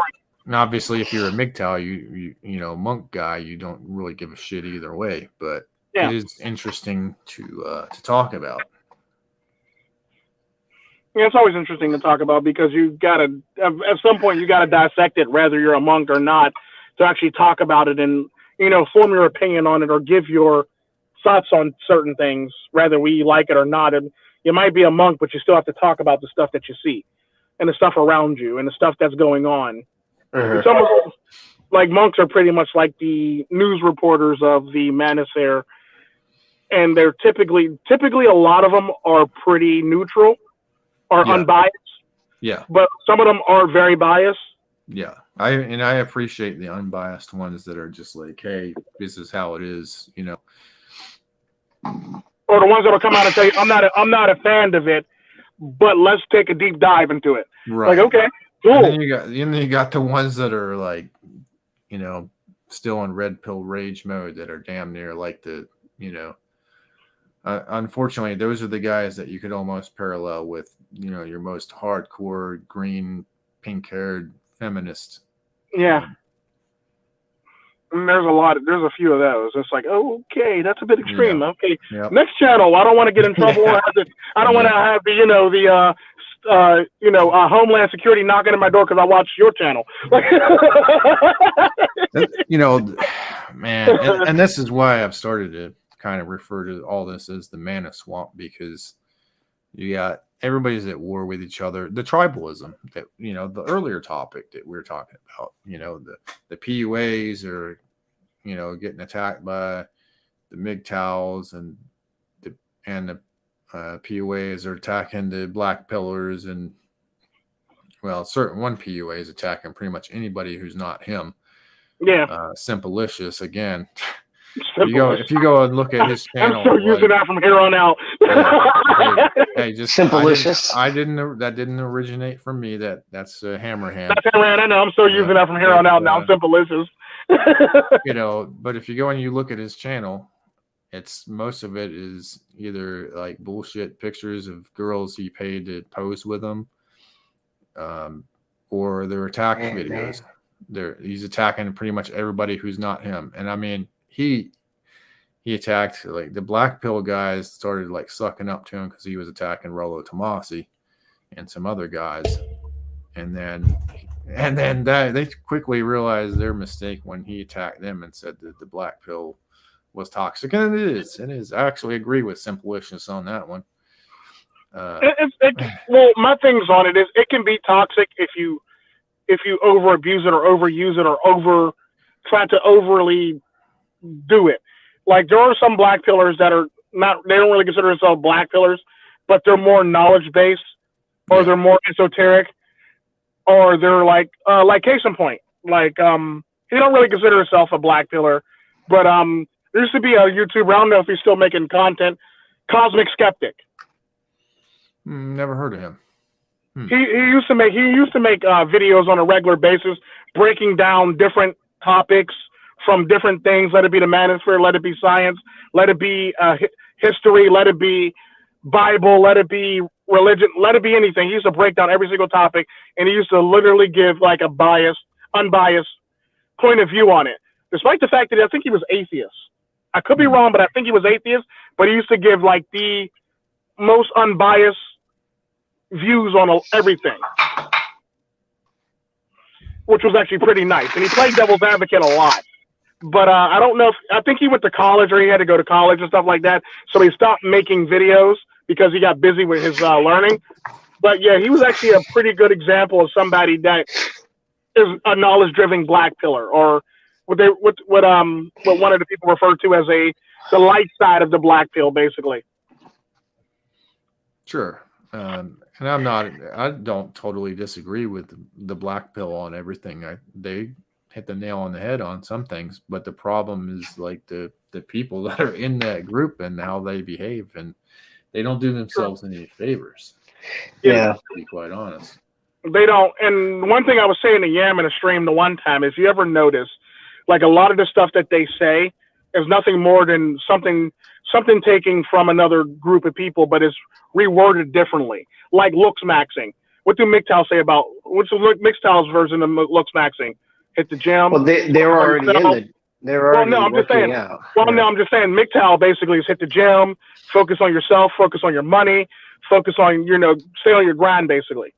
That's MGTOW. Red pill is basically like, basically the same thing as look maxing, hit the gym, maybe pick up some girls, focus on yourself in different various areas. So the sad part about that is a lot of the stuff that they say is a lot of the stuff that's ripped off from a lot of other subcultures, but they rename it a different name, which is actually pretty funny. Like anything they say or anything that they use is basically a repackaged version of something that's already been said by MGTOW or Red Pill. Like looks maxing, like what's their other favorite thing that they like to say? You're still on the topic of the black pill guys, right? Yeah, there's a lot of stuff that they use, but if you actually listen to it, it's basically a repackaged version of. Well, like it's over, bro. Is really just it's just like a fleeting thing, or post nut clarity. Oh, yeah, or it's over, like or better yet, it's over would be equivalent to like control your urges. Control your urges, or post nut clarity is control your urges. Or it's over would be equivalent to when a MGTOW says that when they talk about feminists and they talk about the curtain or the veil of the female is actually being lifted. Or the juice ain't worth the squeeze. Or the juice ain't worth the squeeze. Yeah. The juice ain't worth the squeeze, or the veil of femininity has been lifted by the feminists and put on Front Street. That's literally it's over. Well, so it's one of those things. Go ahead. Well, I was just going to say they see themselves as the evolution of the red pill. In other words, they say, well, you say you're the red pill. We're the real red pill. And this is something I've always said, like, especially this is why we do Bleeding Edge Red Pill. Everybody is red pill, no matter if you like it or not. You had to come through the red pill to get to where you're going, whether you like it or not. Now, what I say about different subsections of the red pill, let you be black pill, let you be MGTOW, let you be everybody else, is you're basically a specialized group within the red pill. Just like pickup artists are, just like the black pillars are. You specialize in a certain area, and that's all you specialize in. Now, there's some MGTOWs that are very well-rounded. I will give them that. But particularly, there's a certain thing that MGTOW always focuses towards, or certain things that MGTOW basically takes and says, well, we're going to do this, and we're going our own way, and this, that, and the other, and this, that, and the other. That's cool. But at the end of the day, you have to realize that there's more to the red pill than your group. This is why the red pill is so vast. Yeah, it doesn't matter what you got going on. Exactly. Let you be a truther, let you be a red pillar, let you be a pickup artist, let you be a MGTOW, let you be a black pill, let you be a white pill, let you be a purple pill, let you be any pill you want to be, basically. Or let you be anything you want to call yourself, or anything you want to refer to yourself as. You all had to come through the red pill, and you learned a certain portion of the red pill just so you can actually go off and speak your truth about the red pill. Yeah, I'll say that BRP, he talks to girls all the time about like dating and stuff, and he's a black pillar, but it's like a lot of people would try to separate, not to make BRP seem like a victim to the black pill community, because he handles himself pretty well, but like the whole idea that the whole like animosity towards women from the black pill is something that is new. Definitely, well, it's not really new because here's the sad part about that. That's actually not really new, because if you actually go back and look at some of the MGTOW people, they actually have the same animosity towards women. And then you go look at some of the red pill people that's going through red pill rage, they have the same animosity. So in all technicality, they all came from a certain subsection of the red pill at the end of the day. And they basically ran with it, and they went their way, and they carved out their own little niche. This is why a lot of us are being accused of hating women. This is why a lot of us are being accused of, being terrorists, or you name it, because of people like this. It doesn't matter if you're black pill, it doesn't matter if you're red pill, it doesn't matter if you're MGTOW. Everybody has that fringe group within their groups. Yep. That's why I brought up earlier. And Billy, I'm glad you pointed that out to me. But that when we're talking about tribalism, I don't think you were here at the time, Tico, but we were talking about cleaning up your own tribe. Part of tribalism, it can be good because you push out the shitbags, you push out the people that you don't want. Mm-hmm. And that's what I am a big proponent of us doing that, no matter which tribe you're in, because as you said, all it takes is that one moron to do something stupid, and everybody gets.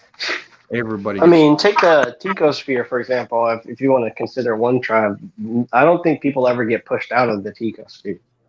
I know I'm using it loosely as an analogy, but like in a way, pushing out almost seems like it's something that's reacting to stimuli. You know, it's like, oh, times have changed. We no longer need these people, these dirtbags.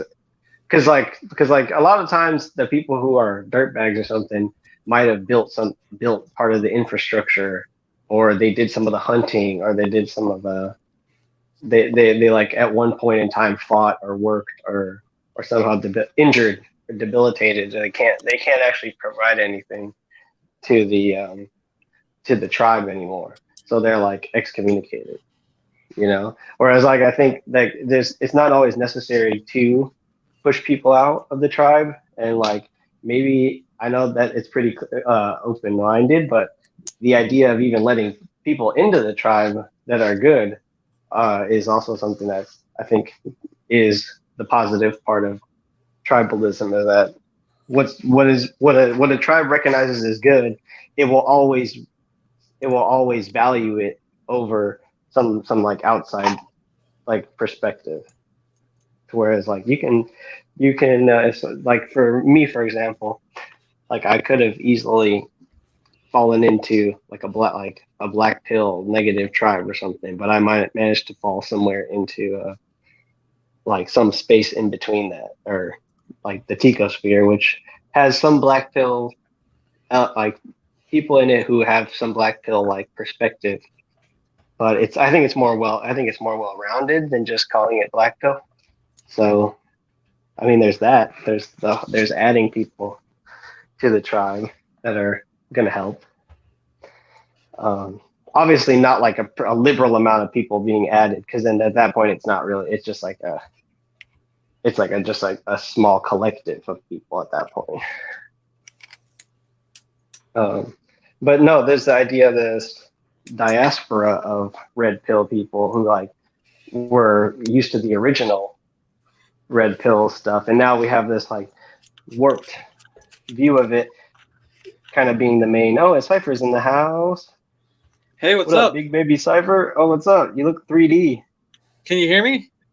Yeah, you can hear you just fine, man. What's going on? Okay, cool. Hey, not too much. Let me do the thing where my phone turns sideways and makes everything look different. Hold on. Yeah, go ahead to get set up and everything. But yeah.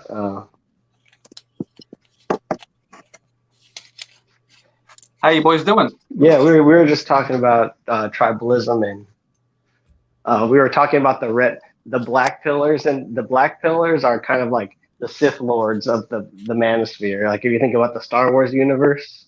Yeah. Yeah, people who are like, or people who sell $4,000 classes and stuff. They're like Senator Palpatine, and they're grooming the next Darth Vader. Well, one of these young people coming up in like some of these like the liminal rings, the liminal orders are going to become the next like Darth Vaders. Yeah, what do you think? Listen, man. Do you think it's like impotent? It's more of like an impotent thing, like something grandiose that never actually will be realized. Well, okay, give me just a moment here. So I will say that I grew up going to pride parades many times, and I used to go as a child to roller skate rinks Monday nights where like 30 gay dudes were just like skating around the disco music, and I went there a lot. And I have to tell you, with all that in mind, what you just told me is the gayest fucking thing I've heard. Okay. Like, seriously, okay, look, pretty gay. Look, that whole thing, the whole black pill thing, it's fucking immature, first of all, right? It's immature because if you're going to have no hope in your future, then you don't have a fucking future. Why are you even here still? Okay? So it's immature. Secondly, why are you telling other people that, this is an outlook you can adopt? That is trying to get people into bad emo music. That's what it's like the Columbine. Yeah, it's like the Dylan Klebold effect, or it's like, oh, look, I'm this tortured, smart, anti-establishment person. Let me try to bring down society. Yeah, which I think is giving more credit to a black pillar who just it might just be a little subculture that they like to do after they get off work. They just like to go online and be negative. They might not be wanting you guys are getting me triggered over here. All this black pill. What did we say? Oh, what did we say?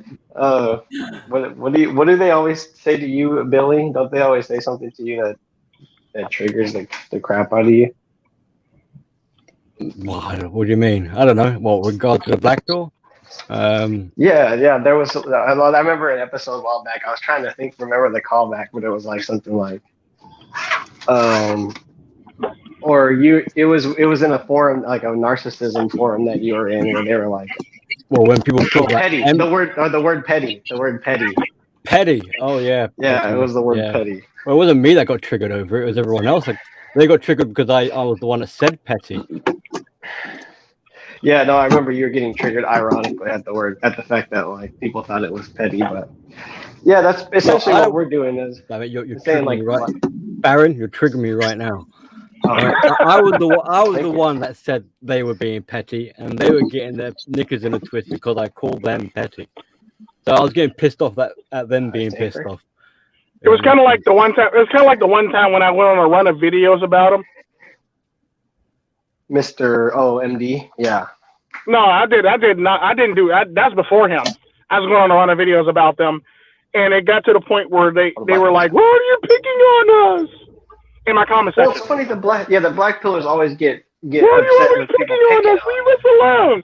What the fuck do you care if you're being picked on? You're a fucking black pillar, motherfucker. Yeah, why did you don't they give a care? shit. You don't give a fuck about that is they literally cried about it. Then the one time somebody says I should debate two different black pillars, and I sent them an email. They said they're going to show up, and they never showed up. See, it's not me, but I've got a totally different viewpoint when it comes to the black pill, and I hear what you guys are saying, that you've got these emos, you've got these doom and gloom, you've got these people who give up, they're depressed and all this. I don't see those as black pill. I see them as babies. Yeah, so like, no, I wasn't finished earlier, by the way. Yeah, no, babies. Yeah, okay, so like I said, the shit it's fucking gay as shit, right? First of all. Secondly, it's immature, right? It doesn't do shit. Third, they're sitting there telling people this is a worldview to adopt. And fourth, you don't accomplish anything by being a professional, pathetic person. You know, a triple P. Yeah, that's like you might as well, like at a certain point of you like complaining that the world is coming to an end and all this stuff. Like I refer to them as emo black pillars. That's the way I refer to them as. But those are the ones I refer to as emo black pillars. Yeah. But at the end of the day, when it comes down to it, if you cannot focus on your life enough to better your life and make your life better and not have to worry about women, because their whole entire shtick, I shit you not, is being able to procreate and being with a woman. If we look at it, the only thing that people who have monopolized the online conversation are willing to accept about the manosphere is that small part of the black pill that's about procreation, that's about looks, money, and status. And they take that and then they say anybody that disagrees with that is like the alt-right, they're trying to play around with it to be like black pillars have a point, and red pillars are just people who are immature. And what they'll say is basically red pill and MGTOW are coke is what they'll say. Yeah, the black pillars. Yeah. I was like, well, that's when I made that one video where I said everything is technically coke. From a psychological standpoint, every single thing that we do and every single thing that we are and every single thing we claim to be is nothing more than coke. Let it you clinging to red pill, let it you being clinging to MGTOW because you're basically coping with the fallout of something else at the end of the day. And I said that from a psychological standpoint. Yeah. That's too simple. It's too simple. Look, really. I mean, just because I sit here and fucking try to improve myself and my community, it's not a cope to try to improve your surroundings, right? That's bullshit. Well, Like, no, how because you gonna put it down so simple? basically what they're trying to say is basically you choosing to be MGTOW, or they'll say you got sent your own way or something like that, or if you're red pill, you're just coping with what the reality actually is, when in fact you're actually saying what the reality actually is, and they're basically they're over exaggerating what the reality actually is. You see what I'm saying? Because the sad part about that is I was talking about something when one of them showed up, and I said the irony to it is what you fail to miss is all this online data. There's a larger pool of women and a small pool of men online dating. Like you can't take the online consensus and say, well, all men fall in this category, because the female to male ratio on online dating is ridiculously off. It's basically like, women versus men in Russia. So it's actually much worse than that, but I'm just basically trying to give you a clear picture on how it actually looks if you actually line it up. It's like developing a plan based on an outlier. Yeah. Okay, but what I'm saying is, like, to go about any life you want to, right? If you want to go about a life that is your own, and it somehow falls in an ideological frame for people, they want to try to tell you what your life is, right? And that doesn't make any sense. Like, here's the thing: don't let these people tell you what a cope is, because they can't speak on reality. They don't know what reality is. They don't know what reality is if they want to do shit like go to fucking Ukraine and fight in a war that's not even theirs. Like, these people, even like these black pillars, like they can't tell you what is good or just for the world, because they only see things in the view that they see it. Because if they didn't, they wouldn't be fucking black pillars, would they? Because you can go anywhere you want in the world, not really at this point, and you can discover for yourself how to make use of your time, right? So to say that people are coping just because they're not falling in line with your frame of a bad or sick world or society, don't let them tell you what a cope is, because they don't know what reality is. They don't know what it means to cope, but they do cope a lot themselves. This is why I think they're such experts, because they're so sad all the time themselves, they can actually tell you what's right about your world and what isn't. And they can't. If they were capable of doing that, they could assess their own life easily for themselves and make changes for themselves, and they wouldn't be unhappy, would they? So you don't let these people boil it down so simply. You don't let them look at like statistics and everything else. If you're doing something for your life that you actually feel good about, and you are even like a member of the community as a result, you can't have people boil it down so simply for you, because they don't even know what a life is. If they knew what a life was, they wouldn't have the current life they have now. They would not be the same people they are right fucking now, would they? True. Because the thing that always eluded them about me was like the fact that I was always in a relationship. They would tell me I'm coping because I can't get a girl. I'm like, dude, I'm in a relationship. I'm trying to get out this motherfucker. What do you mean I can't get a girl? I remember you had quite a few bouts with what's his name? MD. Yeah. Yeah, it was so bad that my son had to get involved in the shit. Sydney. You were arguing with a man named Sydney. Yeah, basically. And the sad part about that, I've been arguing with that community before Sydney was Sydney. Like, I've been arguing with that community since... And he's like Polish. For years. Are you talking about Sydney MGTOW? He's an Indian. No, not Sydney MGTOW. We're talking about... No, I didn't say Polish. MGTOW Dictionary, now known as... he was an he's now known as the laws of power or laws of artistry or something like that now. Yeah. Pickup artistry or some crap like that. He's changed his name. It was he got a new goofy book. 48 Laws of something. 48 Laws of Dating. Yeah. I call it the 48 Laws of Not Dating because he's a black pillar, but and he doesn't strike me as someone who has much dating experience, and it seems like he's just projecting, and not all his little followers, because he's older, he's in his 50s. All his little followers think, he's this older, wiser man that they should listen to, and that's why I say it's toxic.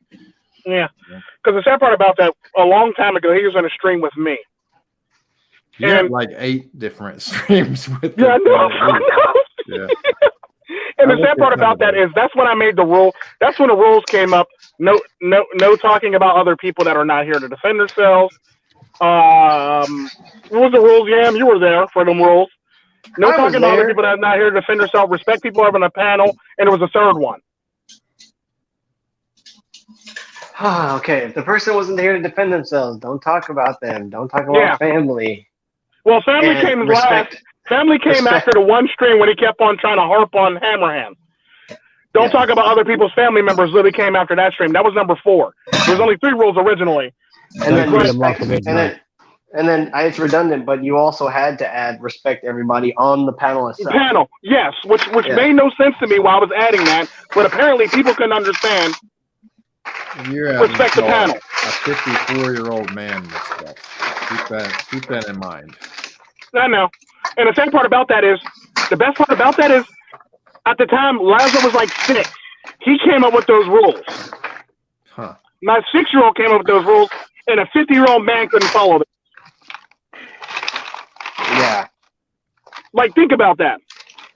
It was just very disappointing. I can remember just being me, being Yam, and being kind of like, oh, these streams are kind of a fun new little shindig on Friday nights. And then seeing somebody showing up to the party that's like trying to be the center of attention, but he really doesn't know exactly what's going on yet, or it's like he picked like it was he came black tie.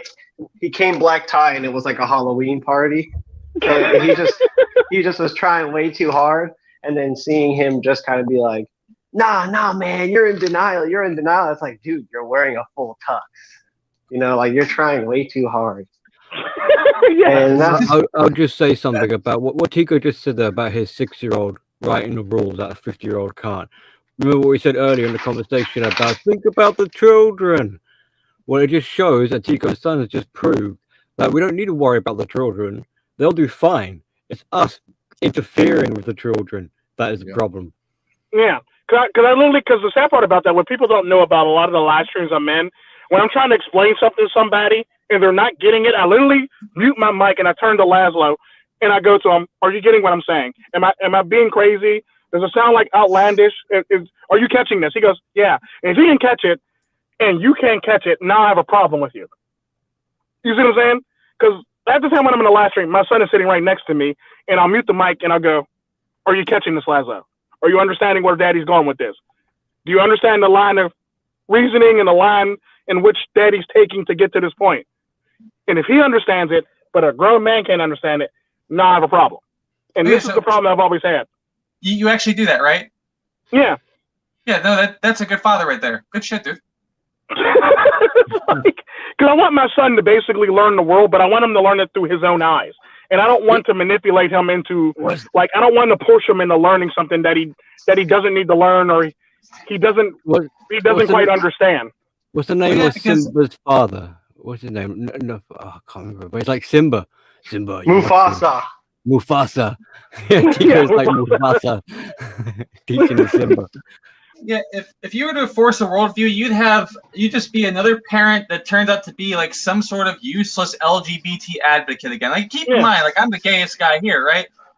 No, LGBT advocates, like, when they become parents, what does someone protest because there's a gayer person here? I mean, feel free to stand up. You really want to talk? No, I'm just kidding. I know what you're saying, but the sad part about that is there's people of all walks of life that do the same daggone thing. Because I could think of fathers who try to force their children into basketball because they play basketball, so they want their children to live. They want to live vicariously through their children to play basketball. So that's LeBron said he's gonna play Bronny's first year on his team. Like, can you imagine that? Like, that's like crazy nepotism. But sorry, getting to you, Cypher. I don't want to make being gay a bit. I didn't mean that. I didn't mean that like sincerely. I just meant that as a joke. I figured I'd take the pulse real quick. You know how it is. You gotta take the pulse. I know it's kind of hacky to pretend to pretend to be gay to be funny. I don't want to be. Yeah, no, it's hey, like none of us here. Like, I'm pretty sure none of us here are leftists, right? Like, you probably couldn't be a leftist and be here at the same time. So I don't think it's really a big deal to be like, yeah, I'm gay, fucking. But like it's funny. It's funny because like I could do worse. Don't you worry. I could do worse. I could be a gay guy. Oh, trust me, kid. I've seen it. About that, no, I won't say that I'm. I won't say that I'm. I won't say that I'm like a leftist, but I'm definitely not like a West Coast conservative because I don't like how they go in on the governor or the governor of California. Like I think it's just so easy for them just to like rag on him, almost like he's like a Trump for conservatives. But anyways, I digress. I want to ask because you guys are I'm picking this up as there's something of a tone about talking about things that aren't so great, like these black pillars and shit. Like maybe there are better people out there that we could look into than like a black pill channel or something. So like aside from the people that are on this panel right now, who would each of you say is worth looking into that could be like worth the time? Like who would you like directly say is like worth the most time in this kind of like, we're talking about like people being people and like, you know, trying to figure out the world and everything else. Like who would you guys say is like worth the time, absolute, aside from people on this panel that you could really listen to and sort of like maybe figure out life a bit better? Who would you guys say? What do you mean as far as black pillars or as far as people in general? Or just good Like role just models. like just yeah, like people who like are good models for like because like I could think of like there's a few people that I could think of that the name's not coming to mind, but like people that are like good to take like notes from, like good to take like advice that people have talked about like growing up and everything else. Like who would you guys say aside from who people on the panel would you like suggest people go to like really listen to and really try to like teach them? Human. I would say human. Yeah. Yeah, growing up. Human. Yeah. Human. I would say Growing human. up, I would say yeah. Off the bat- going after. Off the bat, I would say like human. Content-wise, if you want to make content, Replicant Fish. Spetsnaz if he was still around. Spetsnaz if he was still around, yeah. I would say human. I would say off the cuff, human and Quasi-Mendias. I can't remember his name, but he's like Bull Anderson, Yarg Hor Bull Anderson. Do you guys know the channel I'm talking about? Vaguely, I know. I think I know what you're talking about. Did he still make content or no? Did he quit for a little bit? Well, I think he still makes content, but he'll like be out in the woods oftentimes. Okay, I know what you're talking about. Yeah, what's that dude's name? The one that makes content, but he's still in the woods. There's two of those. You got Black Wolf, and you also have the other guy you're talking about. Like Bull. What? Like One Master Teacher? No, not One Master Teacher. He's a traveler. I mean, he's good for traveling. One Master Teacher is good for traveling. Mm-hmm. Oh, Lam the MGTOW. No, but what you said, Cypher, I was I was getting into the weeds, but you said like about growing up. I think Tico, even though Tico's on the panel, I just think like channels like Tico where he talks about how he grew up and how like it wasn't, red pill is not something that has to be like forced onto you or like you pulling the wool out from over, like pulling the wool away from your eyes so that you can see. It's more of like you can see how it was kind of like used to help develop somebody. Like, hey, look at that. What do you see? Notice something different. And then depending on your interest, you'll just naturally gravitate towards material that sheds light on the truth about like something. Like, whereas basically what Yam is saying is basically my family, because my family went through some type of trauma, basically where they lost everything. A certain section of my family decided that there's this quote that we all use: "We parts with nothing," and we literally parts with nothing. So what basically what went on was my grandfather and my grandmother basically went about developing a system so we don't part with anything, and you basically learn all about the whole entire system and how it works. And they teach every single last person, from the females all the way down to the boys, all the way down to the kids. So Lazo right now is still learning, despite the fact that he's a kid. Hell, Sati, when she gets old enough to talk, she'll learn. But there's a thing in my family where we don't really refer to it as red pill. We basically refers to a reality of dating or the realities of the sexes, or realities of thing where we'll basically take a young one out and we'll basically look at like somebody arguing, or we'll look at the interactions between a male and a female, and we'll basically tell them, what do you see? Tell me what you interpret from that thing. Tell me what's going on with that person. Tell me what you see in that person and how that person's responding to that person. You know, things like that. Then we'll also go on to tell you that that's not how a man should act. A man should be more steadfast and stoic. He shouldn't be emotional like that. He shouldn't be this way. And it's basically one of those things. On top of that is, when it comes to the family teachings, you also learn that, you know, in my family, everybody gets DNA tested. It don't matter if you came from the females in the family or the males in the family, you get DNA tested. So every single child that is born gets DNA tested in my family. If it doesn't match the father of my sister's, like if my sister had a baby out of wedlock, or she had a baby, everybody would know about it. We would really put you on Front Street. It's typically how it works. The same thing goes for the men. Real quick, the channel I was trying to pull up earlier, Andreas Bull Hansen, that's his name. Yeah, I knew you were talking about. I was trying to remember his actual name. Yeah, I put it in the private chat, so you guys can look into him if you never heard of him before. He's pretty good. Okay, I know you're talking about now. Yeah. Yeah. Great, guys. We're gonna.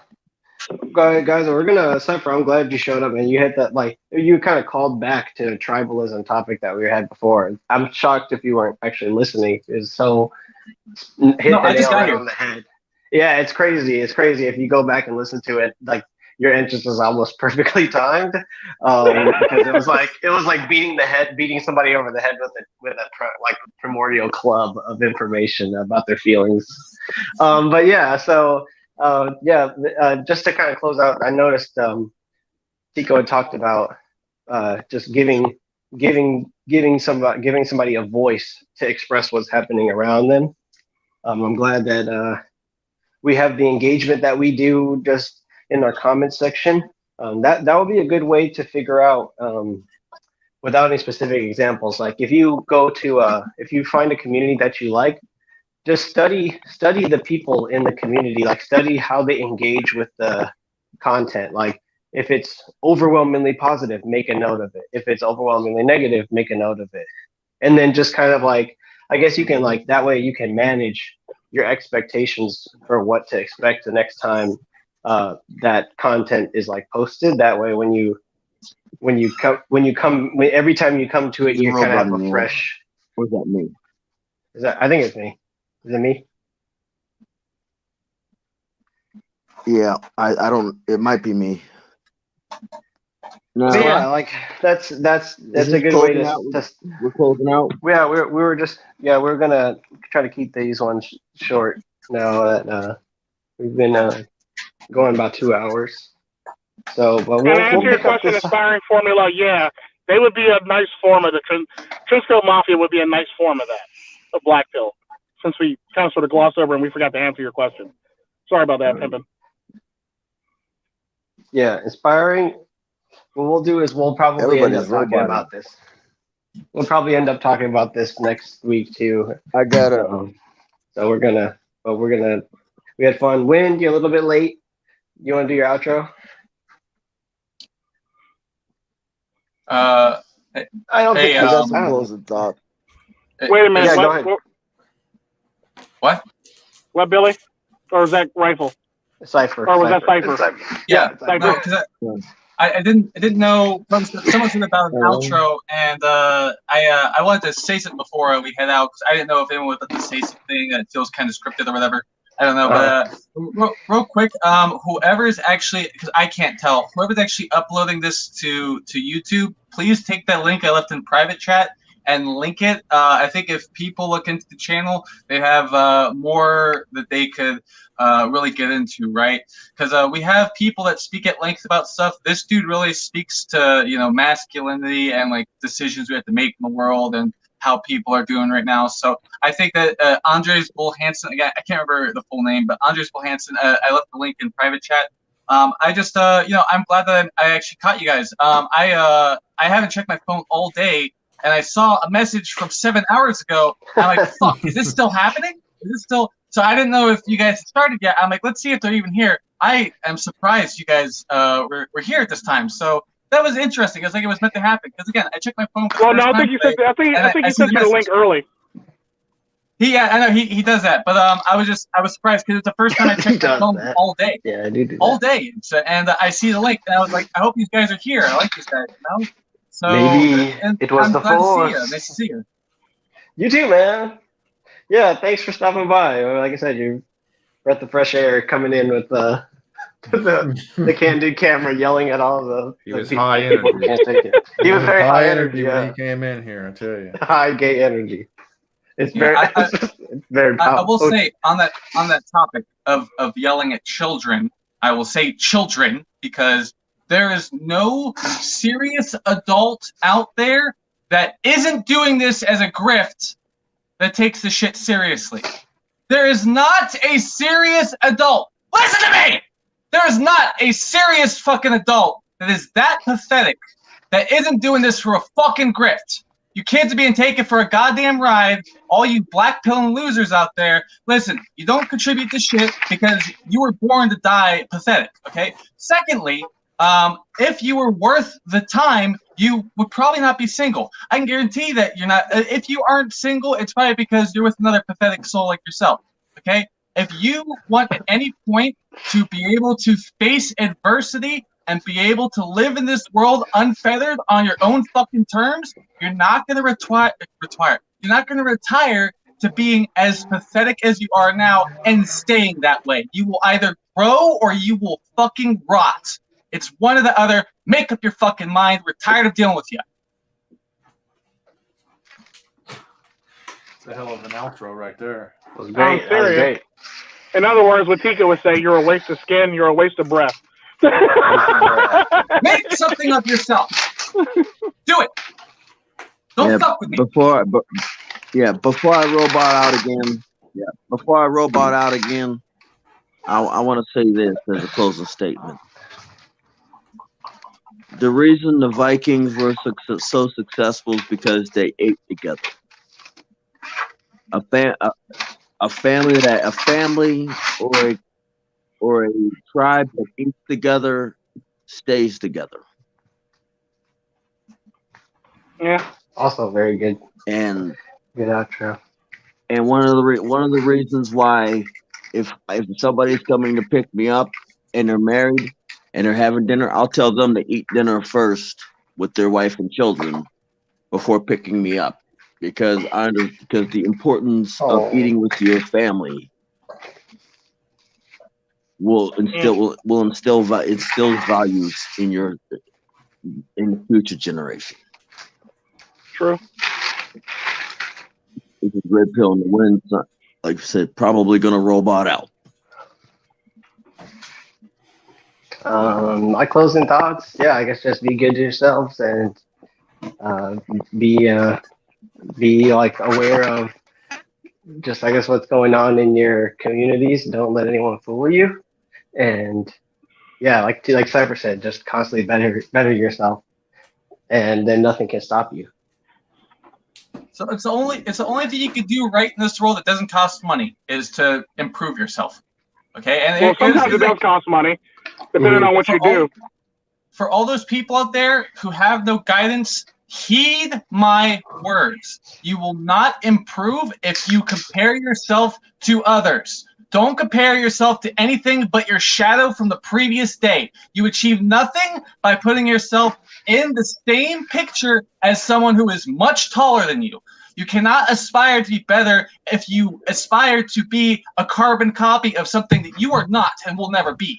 Okay, if you want to compare yourself to anything for the purpose of getting better, you compare yourself to your fucking shadow from the previous day. If you don't compare yourself to your shadow from the previous day, then you're not following anyone's footsteps, not your own. No one wants you following them anyway. You probably smell like shit.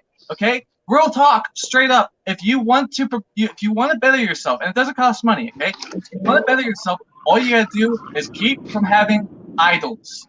Okay, take into consideration there are people out there that are a good example, but don't make them like the thing that you need to be at the end of the day, or you're incomplete, right? Because you're never going to be that. If you could ever be that, you would probably be in a better position than you are, and you probably know better too. But straight up, like, if you want to improve yourself, it doesn't cost money. Don't compare yourself to other people. Don't worship other people. Don't even worship the idea of their success, because the idea of their success comes at their hard work.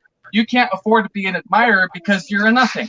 Okay? People who just admire, either they're working towards something or they ain't. At the same time, if people need this advice, if they don't have any sense of leadership in their life, then they're not going to know how to even come close to achieving that kind of success. So them at any point in their life, it doesn't matter. Even if they're on their deathbed, they can't compare themselves to other people because now they are not good examples because everyone's life is different. At the same time, if you just compare yourself to other people, you cannot work on yourself. It's like watching MTV Cribs or reading tabloids. Meanwhile, you have 3 kids in the other room that you need to pay attention to, but don't because you're too busy with MTV Cribs. Get your focus together. That was my outro right there. I'll let what's his name do my outro. That was, Cypher did my outro for me. That was a very good black pill you just gave everyone. Yeah. Yeah, for being black pill, there's very few black pills that are actually given out in that area. So they kind of have to get there. Like I said, they have to get it through the Underground Railroad, the Silk Road, the Cypher Silk Road. So if you guys like that, be sure to tune in next week. Everybody did their outros here, and Infamous Rifle didn't do his outro, and Billy didn't do his outro. Shit. That's okay. So I'm happy with Cypher's outro. I'm just going to leave it at that.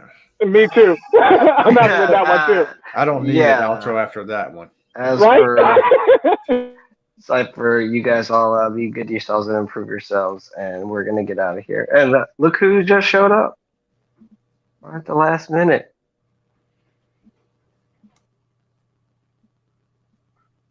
But yeah, that's a good note to end on. Yeah, bye everyone. You guys take care. Nice to see y'all. You want answers? I think I'm entitled. You want answers? I want the truth! You can't handle the truth!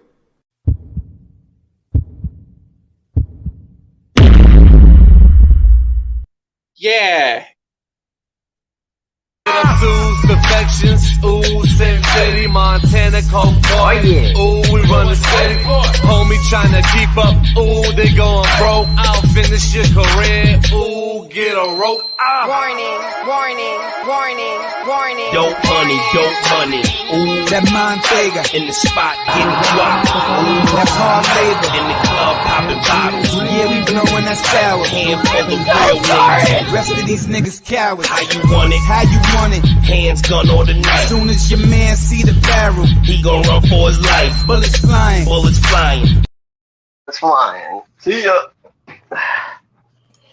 Yeah, that was interesting.